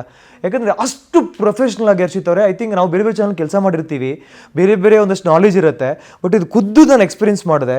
ಬಿಗ್ ಬಾಸ್ ಅನ್ನೋ ಜರ್ನಿಯ ಪ್ರೋಸೆಸ್ ಇದೆಯಲ್ಲ, I think next level. I think ಸರ್ಕಾರಿ ಲೆವೆಲಲ್ಲೂ ಇಲ್ಲ ಅನ್ಸುತ್ತೆ. ಐ ಥಿಂಕ್ ಸೆಂಟ್ರಲ್ ಗೌರ್ಮೆಂಟ್ ಅಥವಾ ಸೆಂಟ್ರಲ್ ಬ್ಯೂರೋ ಏನಿದೆಯೋ, ಅಥವಾ ಬೇರೆ ಡಿಪಾರ್ಟ್ಮೆಂಟ್ಗಳು, ಅಲ್ಲೂ ಕೂಡ ಈ ರೇಂಜಿನ ಇಲ್ಲ ಅನ್ಸುತ್ತೆ. I think one of the best professionalism ನಾನು ನೋಡಿದೆ ಅಲ್ಲಿ. ಸೊ ಹಾಗಾಗಿ ಫೋನ್ ಬಂದಾಗ ಆಬ್ವಿಯಸ್ಲಿ ಎಕ್ಸೈಟ್ಮೆಂಟ್ ಇತ್ತು, ಖುಷಿ ಇತ್ತು, ಒಂದು ಕಡೆ ಭಯನೂ ಇತ್ತು, ಅಥವಾ ಎಲ್ಲ ಥರದ ಮಿಕ್ಸ್ಡ್ ಎಮೋಷನ್ಸ್ ನನಗೆ ಆ ಟೈಮಲ್ಲಿ ಸಿಕ್ತು. ಹಾಗಾಗಿ ಎಲ್ಲೊಂದು ಕಡೆ ನನ್ನನ್ನು ಅವರು ಈ ಪರ್ಟಿಕ್ಯುಲರ್ ಕ್ಯಾರೆಕ್ಟರ್ನ ಜನ ಹೇಗೆ ಇಷ್ಟಪಡ್ತಾರೋ, ಅಥವಾ ಇವರಿಂದ ಏನಾದರೂ ಇವ್ರ ಲೈಫು, ಅದೊಂದು ಕ್ಯಾರೆಕ್ಟರ್ ವ್ಯಕ್ತಿತ್ವದ ಗೇಮ್, ಅದು ಒಂದು ರಿಯಾಲಿಟಿ ಶೋ. ಸೊ ಆ ಶೋಗೆ ನಾನು ಸೂಕ್ತ ಅಂತ ಅವ್ರಿಗೆ ಅನಿಸಿದೆಯಲ್ಲ. ಸೊ ಮೇ ಬಿ ಅದಕ್ಕೆ ನನಗೆ ತುಂಬ ಖುಷಿ ಇದೆ. ಸೊ ಆಡಿದ್ದು ಖುಷಿ ಇದೆ. 42 ಡೇಸ್ ನನ್ನ ಲೈಫಲ್ಲಿ ಮರೆಯೋಕ್ಕಾಗದಿರುವಂಥ ದಿನಗಳು ಲೈಫಲ್ಲಿ. ಕಿಚ್ಚ ಸುದೀಪ್ ಅವರ ಸಂದರ್ಶನಗಳನ್ನು ನೀವು ಮಾಡಿದ್ದೀರಿ. ಅವರ ಮುಂದೆಯ ಕಂಟೆಸ್ಟೆಂಟ್ ಆಗಿ ನಿಂತ ಒಂದು ಅನುಭವ ಹೇಗಿತ್ತು? ತುಂಬ ಅದು ಕೂಡ ಒಂದು ರೀತಿ ಸ್ಪೆಷಲ್ ಮೂಮೆಂಟ್ ಲೈಫಲ್ಲಿ. ಯಾಕಂದರೆ ನೀವು ಹೇಳಿದಾಗೆ ಅವ್ರನ್ನ ಸಂದರ್ಶನ ಮಾಡೋದು ಬೇರೆ, ಅವ್ರನ್ನ ನಾನು ಫಾಲೋ ಮಾಡೋದು ಬೇರೆ, ಅವರ ಸಿನಿಮಾಗಳನ್ನ ನೋಡಿದ್ದು ಬೇರೆ. ಜರ್ನಲಿಸ್ಟ್ ಆಗಿ ನಾನು ಇಷ್ಟು ವರ್ಷಗಳ ಕಾಲ ಇದ್ದೆ, ಅವರೊಬ್ಬ ಸಿನಿಮಾ ನಟರಾಗಿ ಒಬ್ಬ ವ್ಯಕ್ತಿಯಾಗಿ ನಾನು ಅವ್ರನ್ನ ತುಂಬ ಹತ್ತಿರದಿಂದ ನಾನು ಬಲ್ಲೆ. ಯಾಕಂದರೆ ಅವರ ಎಲ್ಲ ಕೆರಿಯರ್ನ ಸ್ಪರ್ಶ ಸಿನಿಮಾದಿಂದ ಹಿಡಿದು ವಿಕ್ರಾಂತ್ ರೋಣವರೆಗೂ ಕೂಡ ನಾನು ಅವ್ರನ್ನ ಸಿನಿಮಾ ಕೆರಿಯರ್ ಆಗಲಿ ಅಥವಾ ಪರ್ಸ್ನಲ್ ಲೈಫ್ ಆಗಲಿ ತುಂಬ ಹತ್ತಿರದಿಂದ ಫಾಲೋ ಮಾಡೋದಂಥವ್ರು. ನಾನು ಕೂಡ ಅವರ ಒಬ್ಬ ಅಪ್ಪಟ ಅಭಿಮಾನಿ. ನನಗೆ ಇಂಟರ್ವ್ಯೂ ಮಾಡೋಕ್ಕೆ ಹೋದಾಗ ಕೂಡ ಇವತ್ತಿಗೂ ಭಯನೇ. ಇನ್ಫ್ಯಾಕ್ಟ್ ಒಂದು 4ರಿಂದ 5 ಇಂಟರ್ವ್ಯೂ 1-to-1 ಮಾಡಿದ್ದೀನಿ. ನಾನು ಬಿಗ್ ಬಾಸ್ಗೆ ಹೋಗೋಕೆ ಮೊದಲು ಕೂಡ ಒಂದು ಇಂಟರ್ವ್ಯೂ ಮಾಡಿದ್ದೆ ಸುದೀಪ್ ಸರ್. ಅವ್ರಿಗೆ ಹೇಳಿದೆ ನಾನು ಮುಕ್ತವಾಗಿ, ಅಂದರೆ ನಾನು ಅವ್ರು ಹೇಳಿರಲಿಲ್ಲ ಬಿಗ್ ಬಾಸ್ಗೆ ಬರ್ತೀನಿ ಅಂತ ಹೇಳಿರಲಿಲ್ಲ, ಅಥವಾ ಅವರು ನನಗೆ ಕೇಳಿರಲಿಲ್ಲ. ಅದು ಗೌಪ್ಯತೆ ಹಾಗೆ ಇರಲಿ ಅಂತ ಅಂದ್ಕೊಂಡಿದ್ದೆ. ನಾನು ಹೇಳಿದೆ, ಸರ್ ನಿಮ್ಮ ಇಂಟರ್ವ್ಯೂ ಮಾಡಿದಾಗ ನನಗೆ ಒಂಥರ ಭಯ, ನಿಮ್ಮ ಜೊತೆ ಕೂತ್ಕೊಂಡು ಮಾತಾಡೋದೇ ಒಂದು ರೀತಿ ಎಲ್ಲ ಸ್ಟಾರ್ಟ್ ಮಾಡಿದ್ದೀನಿ, ನನಗೆ ಭಯನೇ ಇಲ್ಲ. ಬಟ್ ಸುದೀಪ್ ಸರ್ ಅಂದಾಗ ನನಗೆ ಇವತ್ತಿಗೂ ಅದೊಂದು ಒಂಥರ ಎದೆ ಒಳಗೆ ಒಂಥರ ಗೊತ್ತಲ್ಲ ನಿಮಗೆ, ಜರ್ನಲಿಸ್ಟ್ಗಳದೊಂದು ತಕಾಪುಕ ಅಂತ ಒಳಗಡೆ ಒಂದು ನಡೀತಾ ಇರುತ್ತಲ್ವ, ಆ ಥರದ್ದು ಫೀಲಿಂಗು. ಅದ್ರ ಜೊತೆಗೆ ಈ ಎಕ್ಸ್ಪೀರಿಯನ್ಸ್ ನಾನು ಯಾವತ್ತೂ ಮಾಡಿರಲಿಲ್ಲ. ಅವರು ಸ್ಟೇಜಲ್ಲಿ ಇರ್ತಾರೆ, ನಾನು ಕಂಟೆಸ್ಟೆಂಟ್ ಆಗಿರ್ತೀನಿ, ವೀಕೆಂಡಲ್ಲಿ ಅವ್ರು ನಮ್ಗೆ ಸಿಗ್ತಾರೆ. ಯಾಕಂದರೆ ಅದು ಟೋಟ್ಲಿ ಬೇರೆದೇ ಜಾನರ್ ಇದು. ಸೊ ಬಿಗ್ ಬಾಸ್ ಅನ್ನೋದು ಬೇರೆದೇ ಜಾನರ್ದ ಒಂದು ಡಿಸೈನ್ ಇರುವಂಥ ಒಂದು ಶೋ ಇದು. ಸೊ ಆ ಎಕ್ಸೈಟ್ಮೆಂಟು ಇತ್ತು, ಆ ಟೆನ್ಷನ್ ಇತ್ತು, ಭಯನೂ ಇತ್ತು, ಹೇಗಪ್ಪ ಅನ್ನೋದ್ರಲ್ಲಿ. ಫಸ್ಟ್ ವೀಕ್ ಗೊತ್ತಾಗಲಿಲ್ಲ. ಸೆಕೆಂಡ್ ವೀಕ್ ಮಾತ್ರ ಅವರು ಎಲ್ರಿಗೂ ಕ್ಲಾಸ್ ತೊಗೊಂಡು ನೋಡಿದ್ಮೇಲೆ ನನಗೆ ಇದ್ದಿದ್ದು ಭಯ ಜಾಸ್ತಿನೇ ಆಯಿತು. ಏನು ಕೇಳ್ಬಿಡ್ತಾರೋ ಏನೋ ಎತ್ತನೋ. ನಾನು ಮೊದಲೇ ಶಾರ್ಟ್ ಟೆಂಪರ್ ನನ್ನ ಮಗ ನಾನು. ಸೊ ಹೋಗೋ ಮುಂಚೆ ಎಲ್ಲರೂ ಹೇಳಿದ್ದು, ನಿಂಗೆ ಶಾರ್ಟ್ ಟೆಂಪರ್ ಇದೆ, ಯಾರಾದರೂ ಹೊಡೆದ್ಬಿಡ್ಬೇಡನೇನೋ ಅಥವಾ ಬೈದ್ಬಿಡ್ಬೇಡನೇನೋ, ಬಾಯಿ ಬಂದಾಗ ಮಾತಾಡಿದ್ರು ಹೊರ ಪ್ರಪಂಚದಲ್ಲಿ ಹೆಂಗೆ ಅಂದರೆ ಶಾರ್ಟ್ ಟೆಂಪರ್. ನೆಕ್ಸ್ಟ್ ಇಮಿಡಿಯೇಟ್ ಅವ್ರ ಜೊತೆ ಸ್ಮೋಕ್ ಹೋಗಿರ್ತೀನಿ, ಇಲ್ಲ ಟೀಗೆ ಹೋಗಿರ್ತೀನಿ, ಊಟಕ್ಕೆ ಹೋಗಿರ್ತೀನಿ, ಅಥವಾ ಅವ್ರ ಜೊತೆ ಪಾರ್ಟಿ ಮಾಡಿರ್ತೀನಿ. ಸೊ ಫ್ರೆಂಡ್ಲಿ ಆಗಿದ್ಬಿಡ್ತೀನಿ. ಅಲ್ಲಿ ನೀನು ಆ ಥರ ಜಗಳ ಮಾಡೋಕ್ಕೆ ಹೋಗಬೇಡ ಅಂತ ತುಂಬ ಜನ ಹೇಳ್ತಾ ಇದ್ರು. ಮೇ ಬಿ ಸುದೀಪ್ ಸರ್ ಪಂಚಾಯತಿ ಕಟ್ಟೆ ನೋಡಿ ನನಗೆ ಮೊದಲೇ ಭಯ ಇದ್ದಿದ್ದು, ನನಗೆ ಎಕ್ಸ್ಪೀರಿಯನ್ಸ್ ಇತ್ತಲ್ವ, ಸ್ವಲ್ಪ ನಾನು ಸಿಟ್ಟನ್ನು ಕಮ್ಮಿ ಮಾಡ್ಕೊಬಿಟ್ಟೆ, ಶಾರ್ಟ್ ಟೆಂಪರ್ನ ಕಮ್ಮಿ ಮಾಡ್ಕೊಬಿಟ್ಟು. ಇಲ್ಲಾಂದರೆ ಪಂಚಾಯತಿ ಕಟ್ಟಿನಲ್ಲಿ ಸರಿಯಾಗಿ ಕ್ಲಾಸ್ ತಗೋತಾರೆ. ಯಾಕಪ್ಪ ನನಗೆ ಮೊದಲೇ ಏನಂದರೆ ಯಾವ ಥರ ಕ್ಯಾರೆಕ್ಟರ್ ನಾನಂದರೆ, ಯಾರಾದರೂ ಏನಾದ್ರು ಹೇಳ್ಬಿಟ್ಟೆ ಫುಲ್ ತಲೆಗೆ ಹಚ್ಕೊಬಿಡೋದು. ಸರ್ ಹಿಂಗೆ ಅಂದ್ಬಿಟ್ರಲ್ಲ, ಹಿಂಗೆ ಬೈದ್ಬಿಟ್ರಲ್ಲ, ಸರ್ ಇವ್ರಿಗೆ ಇಷ್ಟ ಆಗಲಿಲ್ವಲ್ಲ, ಅಯ್ಯೋ ಅಂತ ಫುಲ್ ಕೊರಗ್ತಾ ಇರ್ತೀನಿ. ನಾನು ಒಂಥರ ಕೊರಗ್ತಾ ಇರೋದು ನಾನು ಆಫೀಸಲ್ಲಿ, ರಿಯಲ್ ಲೈಫಲ್ಲಿ ಕೂಡ. ಸೊ ಅದು ಅಲ್ಲೆಲ್ಲೋ ನಾನು ಗೊಣಗೋಗಿ ಶುರು ಮಾಡ್ಬಿಡ್ತೀನಿ, ಅಥವಾ ಎಲ್ಲೊಂದು ಕಡೆ ಕೊರಗೋಗಿ ಶುರು ಮಾಡ್ತೀನಿ ಅನ್ನೋ ಕಾರಣಕ್ಕೋಸ್ಕರ. ಸೊ ಸ್ವಲ್ಪ ಭಯನೂ ಇತ್ತು, ಬಟ್ ಒಂದು ಬ್ಯೂಟಿಫುಲ್ ಎಕ್ಸ್ಪೀರಿಯನ್ಸ್ ಲೈಫಲ್ಲಿ. ಆ ಒಂದು ಕಾನ್ವರ್ಸೇಷನ್ ಆಗಲಿ, ಅವ್ರಿಗೋಸ್ಕರ ಕಾಯೋದಾಗಲಿ, ಆ ಡೇಗೋಸ್ಕರ, ಅಥವಾ ಅವ್ರು ಸೇಫ್ ಅಂತ ಹೇಳೋದಾಗಲಿ, ನಮ್ಮ ತಪ್ಪುಗಳನ್ನು ತಿದ್ದೋದಾಗಲಿ, ಕೆಲವೊಂದು ಸಂದರ್ಭಗಳಲ್ಲಿ ನಾವು ಹೇಗೆ ಇರಬೇಕು ಅನ್ನೋದನ್ನು ಹೇಳೋ ರೀತಿ ಆಗಲಿ. ಸೊ ಎಲ್ಲವೂ ಕೂಡ ನನಗೆ ಲೈಫಲ್ಲಿ ಒಂದು ಅದ್ಭುತ ಪಾಠಶಾಲಾ. 42 ಡೇಸ್ ಒಬ್ಬ ನನ್ನಂಥ ಜರ್ನಲಿಸ್ಟ್ಗಳಿಗೆ, ನನ್ನಂಥ ವ್ಯಕ್ತಿತ್ವಕ್ಕೆ, ಐ ಥಿಂಕ್ ಬಿಗ್ ಬಾಸ್ ಅನ್ನೋ ಶೋ ಒಂದು ಯೂನಿವರ್ಸಿಟಿಯಾಗಿ ಸಿಕ್ತು ನನ್ನ ಲೈಫಲ್ಲಿ. ತುಂಬ ಕಲ್ತ್ಕೊಂಡು ಬಂದಿದ್ದೀನಿ. ಅದನ್ನು ಹೇಗೆ ಕ್ಯಾರಿ ಮಾಡ್ತೀನಿ ಇನ್ ಫ್ಯೂಚರ್ ಅನ್ನೋದು ನನಗೆ ಲೈಫಲ್ಲಿ ಒಂದು ದೊಡ್ಡ ಪ್ರಶ್ನೆಯಾಗಿ ಉಳ್ಕೊಂಡಿದೆ. ಯಾಕಂದರೆ ಅಲ್ಲಿ 5 ಸ್ಮೋಕ್ ಮಾಡ್ತಿದ್ದೆ, ಈಗ ಅದು ಒಂದು 8-10ಕ್ಕೆ ರೀಚ್ ಆಗಿದೆ. ಅಂದರೆ ನಾನು ಬರೋಬೇಕಾದ್ರೆ ಅನ್ಕೋತಿದ್ದೆ. ನಾನು ಯಾಕೆ ಒತ್ತಿ ಹೇಳ್ತೀನಿ ಅಂತಂದರೆ, ಲೈಫಲ್ಲಿ ಇಲ್ದಿರೋ ವಿಚಾರ ಹೇಳ್ಕೊಂಡು, ನಾನು ಪುರಾಣ ಪುಂಗಿ ಓದ್ಕೊಂಡು, ನಾನು ನನ್ನ ಬೇರೆ ಯಾವುದೋ ಕ್ವಾಲಿಟೀಸ್ ನಾನು ಹೇಳ್ಕೊಳ್ಳೋ ಬದಲು ಇದೊಂದು ಚಟ ನನಗೆ. ಸೊ 5ಕ್ಕಿಂತ ಕಮ್ಮಿ ಬರಬೇಕು ಅಂತ ಚರ್ಚೆ ಕೂಡ ಆಗಿತ್ತು ಹೋಗೋಕೆ ಮುಂಚೆ. ಬಂದಮೇಲೆ ಕೂಡ ಚರ್ಚೆ ನಡೀತಾ ಇದೆ. ಅಲ್ಲಿ ಒಳಗಿದ್ದಂಥ ಕಂಟೆಸ್ಟೆಂಟ್ಸ್ ಕೂಡ ಹೇಳಿದರು. ಸೊ ಬಟ್ ನನ್ನ ಲೈಫನ್ನು ಇನ್ನೂ ಕ್ವಾಲಿಟಿಯಾಗಿ ಬದುಕಬೇಕು. ಕ್ವಾಲಿಟಿಯಾಗಿ ನನ್ನ ಲೈಫಲ್ಲಿ ನನ್ನ ಎನಿ ಪ್ರಾಡಕ್ಟಿವಿಟಿ, ಅದು ನನ್ನ ಇಂಟರ್ವ್ಯೂಸ್ ಆಗಲಿ, ನಾನು ಹಾಕೋ ಬಟ್ಟೆ ಆಗಲಿ, ನಾನು ನಡ್ಕೊಳ್ಳೋ ರೀತಿ ಆಗಲಿ, ನಾನು ಮಾಡೋ ಊಟ ಆಗಲಿ, ನನ್ನಲ್ಲಿ ಎಲ್ಲ ವಿಚಾರಕ್ಕೆ ಬಿಗ್ ಬಾಸ್ ಮಾತ್ರ ನನ್ನ ಲೈಫಲ್ಲಿ ನನಗೆ ಯಾವ ಸ್ಕೂಲಲ್ಲಿ ಹೇಳ್ಕೊಟ್ಟಿಲ್ಲ. ನಾನು ಏನು ಓದಿದ್ದೀನೋ, ಯಾವ ಯೂನಿವರ್ಸಿಟಿಲಿ ಓದಿದ್ದೀನೋ, ಅಲ್ಲೆಲ್ಲೂ ನನಗೆ ಸಿಗದಿರೋ ಲೈಫ್ ಪಾಠ ನನಗೆ ಬಿಗ್ ಬಾಸಲ್ಲಿ ಸಿಕ್ಕಿದೆ ನನಗೆ. ಸೊ ಹಾಗಾಗಿ ನನಗೂ ಸುದೀಪ್ ಸರ್ ಆ ಒಂದು ನಾನು ಕಂಟೆಸ್ಟೆಂಟ್, ಅವರು ಒಬ್ಬ ಆ್ಯಂಕರ್, ಒಬ್ಬ ಆ್ಯಕ್ಟರ್. ನನಗೆ ಐ ಥಿಂಕ್ ಎಲ್ರಿಗೂ ಮೇ ಬಿ ಅವ್ರನ್ನ ನೋಡೋ ರೀತಿನೇ ಬೇರೆ ಇರುತ್ತೆ, ಅಥವಾ ಲೈಫಲ್ಲಿ ಅವ್ರ ಕೆರಿ ಬೇರೆ ಇರುತ್ತೆ. ನನಗೆ ತುಂಬಾ ಸ್ಪೆಷಲ್. ಈಗ ಒಬ್ಬ ಜರ್ನಲಿಸ್ಟ್ ಒಬ್ಬರು ಇಂಟರ್ವ್ಯೂ ಮಾಡೋ ಸೆಲೆಬ್ರಿಟಿ ಇದೆ, ನಮಗೆ ಅವರು ಈ ಶೋನಲ್ಲಿ ಆ್ಯಂಕರ್ ಆಗಿ ನಮ್ಮ ಕ್ಲಾಸ್ ತಗೊಳ್ಳೋದು, ನಮ್ಮ ತಿದ್ದುವಂಥ ಪ್ರಯತ್ನ ಅಂತಂದಾಗ ಆಬ್ವಿಯಸ್ಲಿ ನನಗೆ ತುಂಬ ಸ್ಪೆಷಲ್ ಅಂತ ಅನಿಸುತ್ತೆ. ಅವರು ಸ್ಪೆಷಲ್ ಕ್ಲಾಸ್ ತಗೊಂಡಂಥ ಒಬ್ಬರು ಸ್ಪೆಷಲ್ ವ್ಯಕ್ತಿತ್ವ ಸುದೀಪ್ ಸರ್ ಅಂತ ಅನಿಸುತ್ತೆ ನನಗೆ. ನಿಮ್ಮ ಒಂದು ಜರ್ನಲಿಸ್ಟ್ ಲೈಫಲ್ಲಿ ಹಲವಾರು ಸ್ಟಿಂಗ್ ಆಪ್ರೇಷನ್ಗಳನ್ನ ಮಾಡಿರ್ತೀರಿ. ಸೊ ಎಲ್ಲಿ, ಏನು, ಹೇಗೆ ಅನ್ನೋದು ಪ್ರಶ್ನೆ ಯಾವಾಗಲೂ ಇದ್ದೇ ಇರುತ್ತೆ. ಸೊ ಬಿಗ್ ಬಾಸ್ ಮನೆಗೆ ಹೋದಾಗ ನೀವು ಪತ್ರಕರ್ತರಾಗಿ ಹೋಗಿದ್ರಾ, ಅಥವಾ ಕಾಮನ್ ಮ್ಯಾನ್ ಆಗಿ ಜಸ್ಟ್ ಒಂದು ಎಕ್ಸ್ಪೀರಿಯನ್ಸ್ ತಗೊಳ್ಳೋಣ ಅಂತ ಹೋಗಿದ್ರಾ? ಜರ್ನಲಿಸ್ಟ್ಗಳು ಒಂದ್ಸಲ ಆದಮೇಲೆ ಅವನು ಜರ್ನಲಿಸ್ಟ್ ಆ್ಯಂಗಲಲ್ಲೇ ನೋಡ್ತಾ ಇರ್ತಾನೆ. ಫಾರ್ ಎಕ್ಸಾಂಪಲ್ ನಾನು ಇಲ್ಲಿಗೆ ಬಂದೆ ನಿಮ್ಮ ಆಫೀಸಿಗೆ, ಅಲ್ಲಿ ರಿಸೆಪ್ಷನ್ ಇರಲಿ, ಒಳ್ಳೊಳ್ಳೆ ಚೇರ್ಸ್ ಇಟ್ಟಿದ್ದಾರೆ, ಟೇಬಲ್ಸ್ ಇರಿ, ಸಾಕತ್ತಾಗಿದೆಯಲ್ಲ ಇಲ್ಲಿ ಇಂಟರ್ವ್ಯೂ ಮಾಡೋದಕ್ಕೆ 1-to-1 ಒಳ್ಳೆ ಫ್ರೇಮಿಂಗ್ ಸಿಗುತ್ತಲ್ಲ. ಸೊ ಜಾಗನೂ ನಾನು ಜರ್ನಲಿಸಮ್ ಆ್ಯಂಗಲಲ್ಲಿ ಯೋಚನೆ ಮಾಡ್ತೀನಿ. ಅಂದರೆ ಯಾವತ್ತೊಂದು ಇಂಟರ್ವ್ಯೂ ಬೇಕಾಗುತ್ತೆ, ಈ ಸಖತ್ತಾಗಿ ಕಲರ್ಫುಲ್ಲಾಗಿ ಕಾಣುತ್ತೆ ಅಂತ ಒಂದು. ಇನ್ನು ವ್ಯಕ್ತಿಗಳನ್ನು ಕೂಡ ನಾನು ಆ ಒಂದು ಕಣ್ಣಿಟ್ಟಿರ್ತೀನಿ ನಾನು. ಈ ಕ್ಯಾರೆಕ್ಟ್ರಿಂದ ನನಗೆ ಪ್ರೊಫೆಷನಲ್ ಲೈಫಲ್ಲಿ ಏನೋ ಒಂದು ನನಗೆ ಯೂಸ್ ಆಗ್ಬೋದು, ಒಳ್ಳೆ ಸ್ಟೋರಿ ಇದು, ಅಥವಾ ಪಾಸಿಟಿವ್ ಸ್ಟೋರಿ ಆಗಲಿ, ಅಥವಾ ಒಂದು ಇಂಟ್ರೆಸ್ಟಿಂಗ್ ಸ್ಟೋರಿ ಆಗಲಿ, ಅಥವಾ ಸೇಲೇಬಲ್ ಸ್ಟೋರಿ ಸ್ಟೋರಿ, ಅದು ಜನ ಜಾಸ್ತಿ ನೋಡ್ತಾರೇನೋ ಒಂದು ಕ್ಯಾರೆಕ್ಟ್ರ, ಆ ಆ್ಯಂಗಲ್ ನೋಡ್ತಾ ಇದೆ. ಆ ಮನೆಯೂ ಕೂಡ ಅದೇ ಆ್ಯಂಗಲ್ ನೋಡ್ತಾ ಇದೆ. ಅಂದರೆ ಏನು ಸಖತ್ತಾಗಿ ಮಾಡಿದ್ದಾರಪ್ಪ, ಒಂದು ಸಲ ಇದ್ರದ್ದು ವಾಕ್ ಥ್ರೂ ಮಾಡಬೇಕು, ಅಥವಾ ಇದ್ರ ನಾನು ಜನಗಳಿಗೆ ಎಕ್ಸ್ಪ್ಲೇನ್ ಮಾಡಬೇಕು ಹೆಂಗಿದೆ. ಯಾಕಂದರೆ ಜರ್ನಲಿಸ್ಟ್ಗಳು ಹೇಳಿದಾಗ ಕೆಲವು ಜನ ನಂಬ್ತಾರೆ. ಯಾಕಂದರೆ ಸ್ಕ್ರಿಪ್ಟೆಡ್ ಅಂತ ಹೇಳೋ ಟೈಮಲ್ಲಿ ನಾನು ಕೂಡ ಜನ ತುಂಬ ಸಲ ಕೇಳಿದ್ದೀನಿ, ಸರ್ ಸ್ಕ್ರಿಪ್ಟೆಡಾ ಅಂತ. ನಾನು ಆ ಮೆಸೇಜ್ ಪಾಸ್ ಮಾಡಬೇಕಾಗಿದೆ. ಒಬ್ಬ ವ್ಯಕ್ತಿಯಾಗಿ ಮಾತ್ರಲ್ಲ, ಒಬ್ಬ ಜರ್ನಲಿಸ್ಟ್ ಆಗಿನೂ ಕೂಡ ನಾನಲ್ಲಿದ್ದೆ. ಅಲ್ಲಿ ಕಂಡಿದ್ದು, ಅಥವಾ ನಾನು ಕೇಳಿದ್ದು, ಅಥವಾ ನಾನೇನು ಮಾಡ್ಬೋದು, ಈ ಥರ ಜರ್ನಲಿಸ್ಟ್ದು ಒಂದು ಕ್ವಾಲಿಟೀಸ್ ನನಗೆ ಇದ್ದೇ ಇತ್ತು. ತುಂಬ ಸಂದರ್ಭದಲ್ಲಿ ಜನ ಹೇಳ್ತಾರೆ ಟೇಬಲಲ್ಲಿ, ನೀವು ಬಿಡಿ ಸರ್, ನೀವು ಎಷ್ಟಾದರೂ ಜರ್ನಲಿಸ್ಟ್ಗಳು, ನೀವು ಎಷ್ಟಾದರೂ ಟಿ ವಿಯವರು, ನೀವು ಎಷ್ಟಾದರೂ ಪೇಪರ್ನವರು, ನೀವು ಹೆಂಗೆ ಅಂದರೆ ನೀವು ಪೊಲೀಸರ ಥರ ಒಬ್ಬ ವ್ಯಕ್ತಿನ ಕಳ್ಳರಾಗೂ ನೋಡ್ತಾ ಇರ್ತೀರಿ ಜರ್ನಲಿಸ್ಟ್ಗಳು, ಅಥವಾ ಇವರಿಂದ ಏನಾದರೂ ಇರ್ಬೋದಾ, ಅದು ಇವನು ಒಳ್ಳೆ ವ್ಯಕ್ತಿನ. ಅಂದರೆ ಎಲ್ಲ ಆಯಾಮದಲ್ಲೂ ಜರ್ನಲಿಸ್ಟ್ಗಳು ಅವ್ರನ್ನ ಒಂಥರ ಇನ್ವೆಸ್ಟಿಗೇಷನ್ ಮಾಡೋ ಥರದಲ್ಲಿ, ಒಬ್ಬ ಸೈಕ್ಯಾಟ್ರಿಸ್ಟ್ ಥರದಲ್ಲಿ, ಒಬ್ಬ ಪೊಲೀಸ್ ಆಫೀಸರ್ ಥರದಲ್ಲಿ, ಒಬ್ಬ ಜರ್ನಲಿಸ್ಟ್ ಆಗಿ, ಇವೆಲ್ಲ ಆಯಾಮದಲ್ಲೂ ನಾವು ಅವ್ರನ್ನ ಹಾಗೆ ನೋಡ್ತಾ ಇರ್ತೀವಿ. ಸೊ ನಾನು ಹಾಗೇನೇ ನೋಡ್ತಾ ಇದ್ದೆ. ಜೊತೆಗೆ ಸ್ಟಿಂಗ್ ಆಪರೇಷನ್, ನೀವು ಈ ಕ್ಯಾಮ್ರಾ ಅಂತ ಅಂದಾಗ ನಾನು ಒಂದ್ಸಲ ಮಾತಾಡಿದ್ದೆ ಒಂದು ಜಾಗದಲ್ಲಿ. ನಾವು ಸ್ಟಿಂಗ್ ಆಪರೇಷನ್ ಮಾಡಿದಾಗ ಇಲ್ಲಿ ಕ್ಯಾಮ್ರಾ ಇಟ್ಕೋತಿದ್ವಿ, ಇಲ್ಲೆಲ್ಲ ಇಟ್ಕೋತಿದ್ವಿ, ವಾಚಲ್ಲಿ ಇಟ್ಕೋತಿದ್ವಿ. ಇಲ್ಲಿ ನನ್ನನ್ನು ನೀವು ಸ್ಟಿಂಗ್ ಆಪರೇಷನ್ ಮಾಡ್ತಾ ಇದ್ದೀರಾ ಬಿಗ್ ಬಾಸ್ ಅಂತ 2-3 ಸಲ ಹೇಳಿದ್ದು ಇದೆ. ಅಂದರೆ ಸಣ್ಣ ಕ್ಯಾಮ್ರಾ, ಅದು ಹಿಂಗೆ ತಿರುಗುತ್ತೆ ಕ್ಯಾಮ್ರಾಗಳು. ಏನಪ್ಪ ಇದು, ನಾವು ಕುಂತರೂ ನಮ್ಮನ್ನು ಸರಿ ಹಿಡಿತಾರೆ. ಸ್ಟಿಂಗ್ ಆಪರೇಷನ್ ಮಾಡಿದ್ರೆ ನಾವು ಹಾಗೆ, ಅವ್ನು ಎಲ್ಲಿ ಹೋದ, ಯಾರ ಜೊತೆ ಮಾತಾಡ್ದ, ಎಲ್ಲಿ ಕೂತ, ಆ ಥರದ್ದೆಲ್ಲ ಕ್ಯಾಮ್ರಾಗಳು ಇರ್ತಿತ್ತು. ಕಣ್ಣು ಕಾಣೋ ಥರ ಕ್ಯಾಮ್ರಾಗಳು ಸಿಕ್ಕಾಬಿಟ್ಟೆ ಇದ್ವು, 100 ಕ್ಯಾಮ್ರಾ ಇತ್ತು. ಅದು ಹೆಂಗೆ ನಾವು ನಡ್ಕೊಂಡು ಹೋದರೆ ಕ್ಯಾಮ್ರಾ ಹಿಂಗೆ ತಿರುಗೋದು. ಆಮೇಲೆ ಒಂದು ರಿಫ್ಲೆಕ್ಟಿವ್ ಮಿರರ್ ಅಂತ ಇರುತ್ತೆ, ಅದ್ರ ಹಿಂದೆನೂ ಜನ ಇರ್ತಿದ್ರಂತೆ. ನನಗೆ ಈ ರೇಂಜಿಗೆ ಇರುತ್ತೆ ಅಂತ ಗೊತ್ತಿರಲಿಲ್ಲ. ಏನೋ ಒಂದು ಸ್ಮಾಲ್ ಇನ್ಫಾರ್ಮೇಷನ್ ಇತ್ತು, ಆದರೆ ಈ ರೇಂಜಿಗೆ ನಮ್ಮನ್ನು ಸೆರೆ ಹಿಡಿತೆ ಅಂತ ಗೊತ್ತಿರಲಿಲ್ಲ. ನೀವು ಮೂಗಿ ಕೈ ಆಗೋಂಗಿಲ್ಲ, ನೀವು ಹಿಂಗೆ ಕೆರ್ಕೊಳ್ಳೋಂಗಿಲ್ಲ, ನೀವಂದ್ರೆ ಇಲ್ಲೆಲ್ಲ ಕೆರ್ಕೊಳ್ಳೋಂಗಿಲ್ಲ, ಅಥವಾ ಏನೂ ಮಾಡೋಂಗಿಲ್ಲ. ನೀವು ಇಡೀ ಬಾಡಿ ಲ್ಯಾಂಗ್ವೇಜ್ ಹೆಂಗೆ ಕಂಡು ಹಿಡಿತಾರೆ ಅಂತಂದರೆ, ನಾನೆಲ್ಲ ಸ್ವಲ್ಪ ಹಿಂಗೆ ಅನ್ಕೊಂಡು ನಂಗೆ ಸ್ವಲ್ಪ ಈ ಮೂಗು ಹಿಂಗೆ ಅನ್ನೋದೆಲ್ಲ ಸ್ವಲ್ಪ ಚಟ. ಅಯ್ಯೋ ಟಿ ವಿಲಿ ನೋಡ್ಬಿಡ್ತಾರ, ಅದು ತೋರಿಸ್ಬಿಡ್ತಾರೆ ಇದನ್ನು. ಅಂದರೆ ಯಾರೋ ಹೇಳ್ತಾ ಇದ್ರು, ಅಲ್ಲಿ ನಾವು ಉಸಿರಾಡೋದು ರೆಕಾರ್ಡ್ ಆಗುತ್ತೆ, ಊಸಿದ್ದು ರೆಕಾರ್ಡ್ ಆಗುತ್ತೆ.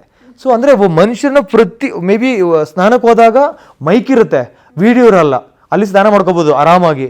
ಅದು ಬಿಟ್ಟು ಮಲ್ಕೊಳ್ಳೋ ಟೈಮಲ್ಲಿ ನಾವು ಮೈಕನ್ನು ಸೈಡ್ಗೆ ಇಟ್ಟು ಮಲ್ಕೋಬೋದು. ನೀನು ಮಾತಾಡ್ತೀಯ ಅಂದರೆ ಆ ಮೈಕನ್ನು ತೆಗೆದಿಟ್ಕೋಬೇಕು. ಅದು ಬಿಟ್ಟು ಟಾಯ್ಲೆಟಲ್ಲಿ ಅಲ್ಲಿ ಯೂಸ್ ಮಾಡೋಂಗಿಲ್ಲ. ಬಟ್ ನೀವು ಟಾಯ್ಲೆಟಲ್ಲಿ ಕೂತ್ಕೊಂಡು ಏನೋ ಮೆಸೇಜ್ ಪಾಸ್ ಮಾಡೋಂಗಿಲ್ಲ, ಏನೋ ಹೊರಗಡಿದ್ದವರಿಗೆ ಮಾತಾಡೋಂಗಿಲ್ಲ, ಅದಕ್ಕೂ ಒಂದು ಮೈಕ್ ರೆಕಾರ್ಡ್ ಆಗುತ್ತೆ. ನಾನು ಹೇಳಿದ್ನಲ್ಲ, ಪ್ರತಿ ಉಸಿರಾಟ ನನಗೆ ರೆಕಾರ್ಡ್ ಆಗ್ತಾಯಿತ್ತು. ಹಾಗಾಗಿ ತುಂಬ ಕ್ಲೋಸಾಗಿ ಅಬ್ಸರ್ವ್ ಮಾಡ್ತಾರೆ. ಸೊ ಜರ್ನಲಿಸ್ಟ್ ಆಗಿನೂ ಸ್ವಲ್ಪ ನಾನು ಇನ್ನೂ ತುಂಬ ಸ್ಟೋರೀಸ್ಗಳಿದೆ. ನಾನು ಇನ್ನೂ ಕೆಲಸ ಶುರು ಮಾಡಿಲ್ಲ ಅಗ್ರೆಸಿವ್ ಆಗಿ. ಸೊ ಇನ್ನೂ ಜನಗಳಿಗೆ ಬೆಸ್ಟ್ ಕಾಂಟೆಂಟ್ ಕೊಡಬೇಕು ಅಂತ ಇದ್ದೀನಿ. ಒಬ್ಬ ಜರ್ನಲಿಸ್ಟ್ ಆಗಿ ಒಂದಷ್ಟು ಸುದ್ದಿನೇ ಎತ್ಕೊಂಡು ಬಂದಿದ್ದೀನಿ, ಇನ್ನೂ ಅದು ಮಾಡೋಕ್ಕೆ ಟೈಮ್ ಆಗಲಿಲ್ಲ. ಜರ್ನಲಿಸ್ಟ್ ಆಗಿ ಕೆಲವೊಂದು ಮಾತುಗಳನ್ನು ನೀವು ಬಿಗ್ ಬಾಸ್ ಬಗ್ಗೆ ಕೇಳೇ ಇರ್ತೀರ, ಇದು ಒಂದು ಸ್ಕ್ರಿಪ್ಟೆಡ್ ಶೋ ಅಥವಾ ವೆಲ್ ಎಡಿಟೆಡ್ ಶೋ ಅಂತ. ಸೊ ಬಿಗ್ ಬಾಸ್ ಮನೆಗೆ ಹೋದ್ಮೇಲೆ ನಿಮ್ಮ ಆ ಒಂದು ಪರ್ಸೆಪ್ಷನ್ ಚೇಂಜ್ ಆಯಿತಾ ಅಥವಾ ಇಲ್ವಾ? ನನಗೆ ಈ ಸ್ಕ್ರಿಪ್ಟೆಡ್ ಅಂದರೆ ತುಂಬ ನನಗೆ ಜನ ಕೇಳ್ತಾ ಇದ್ರು. ನನಗೆ ಗೊತ್ತಿತ್ತು ಸ್ಕ್ರಿಪ್ಟೆಡ್ ಅಲ್ಲ. ಈಗ ಟಾಸ್ಕ್ ಬಂದಾಗ ಆ ಟಾಸ್ಕಿಗೆ ಒಂದು ಮಾನದಂಡ ಇರುತ್ತೆ. ಈಗ ಕ್ರಿಕೆಟ್ ಅಂದಾಗ ಹೇಗೆ ಆಡಬೇಕು, ಎಷ್ಟು ಜನ ಆಡಬೇಕು, ಅದಕ್ಕೆಲ್ಲ ಒಂದು ಲೆಟ್ರ್ ಬರ್ತಿತ್ತು.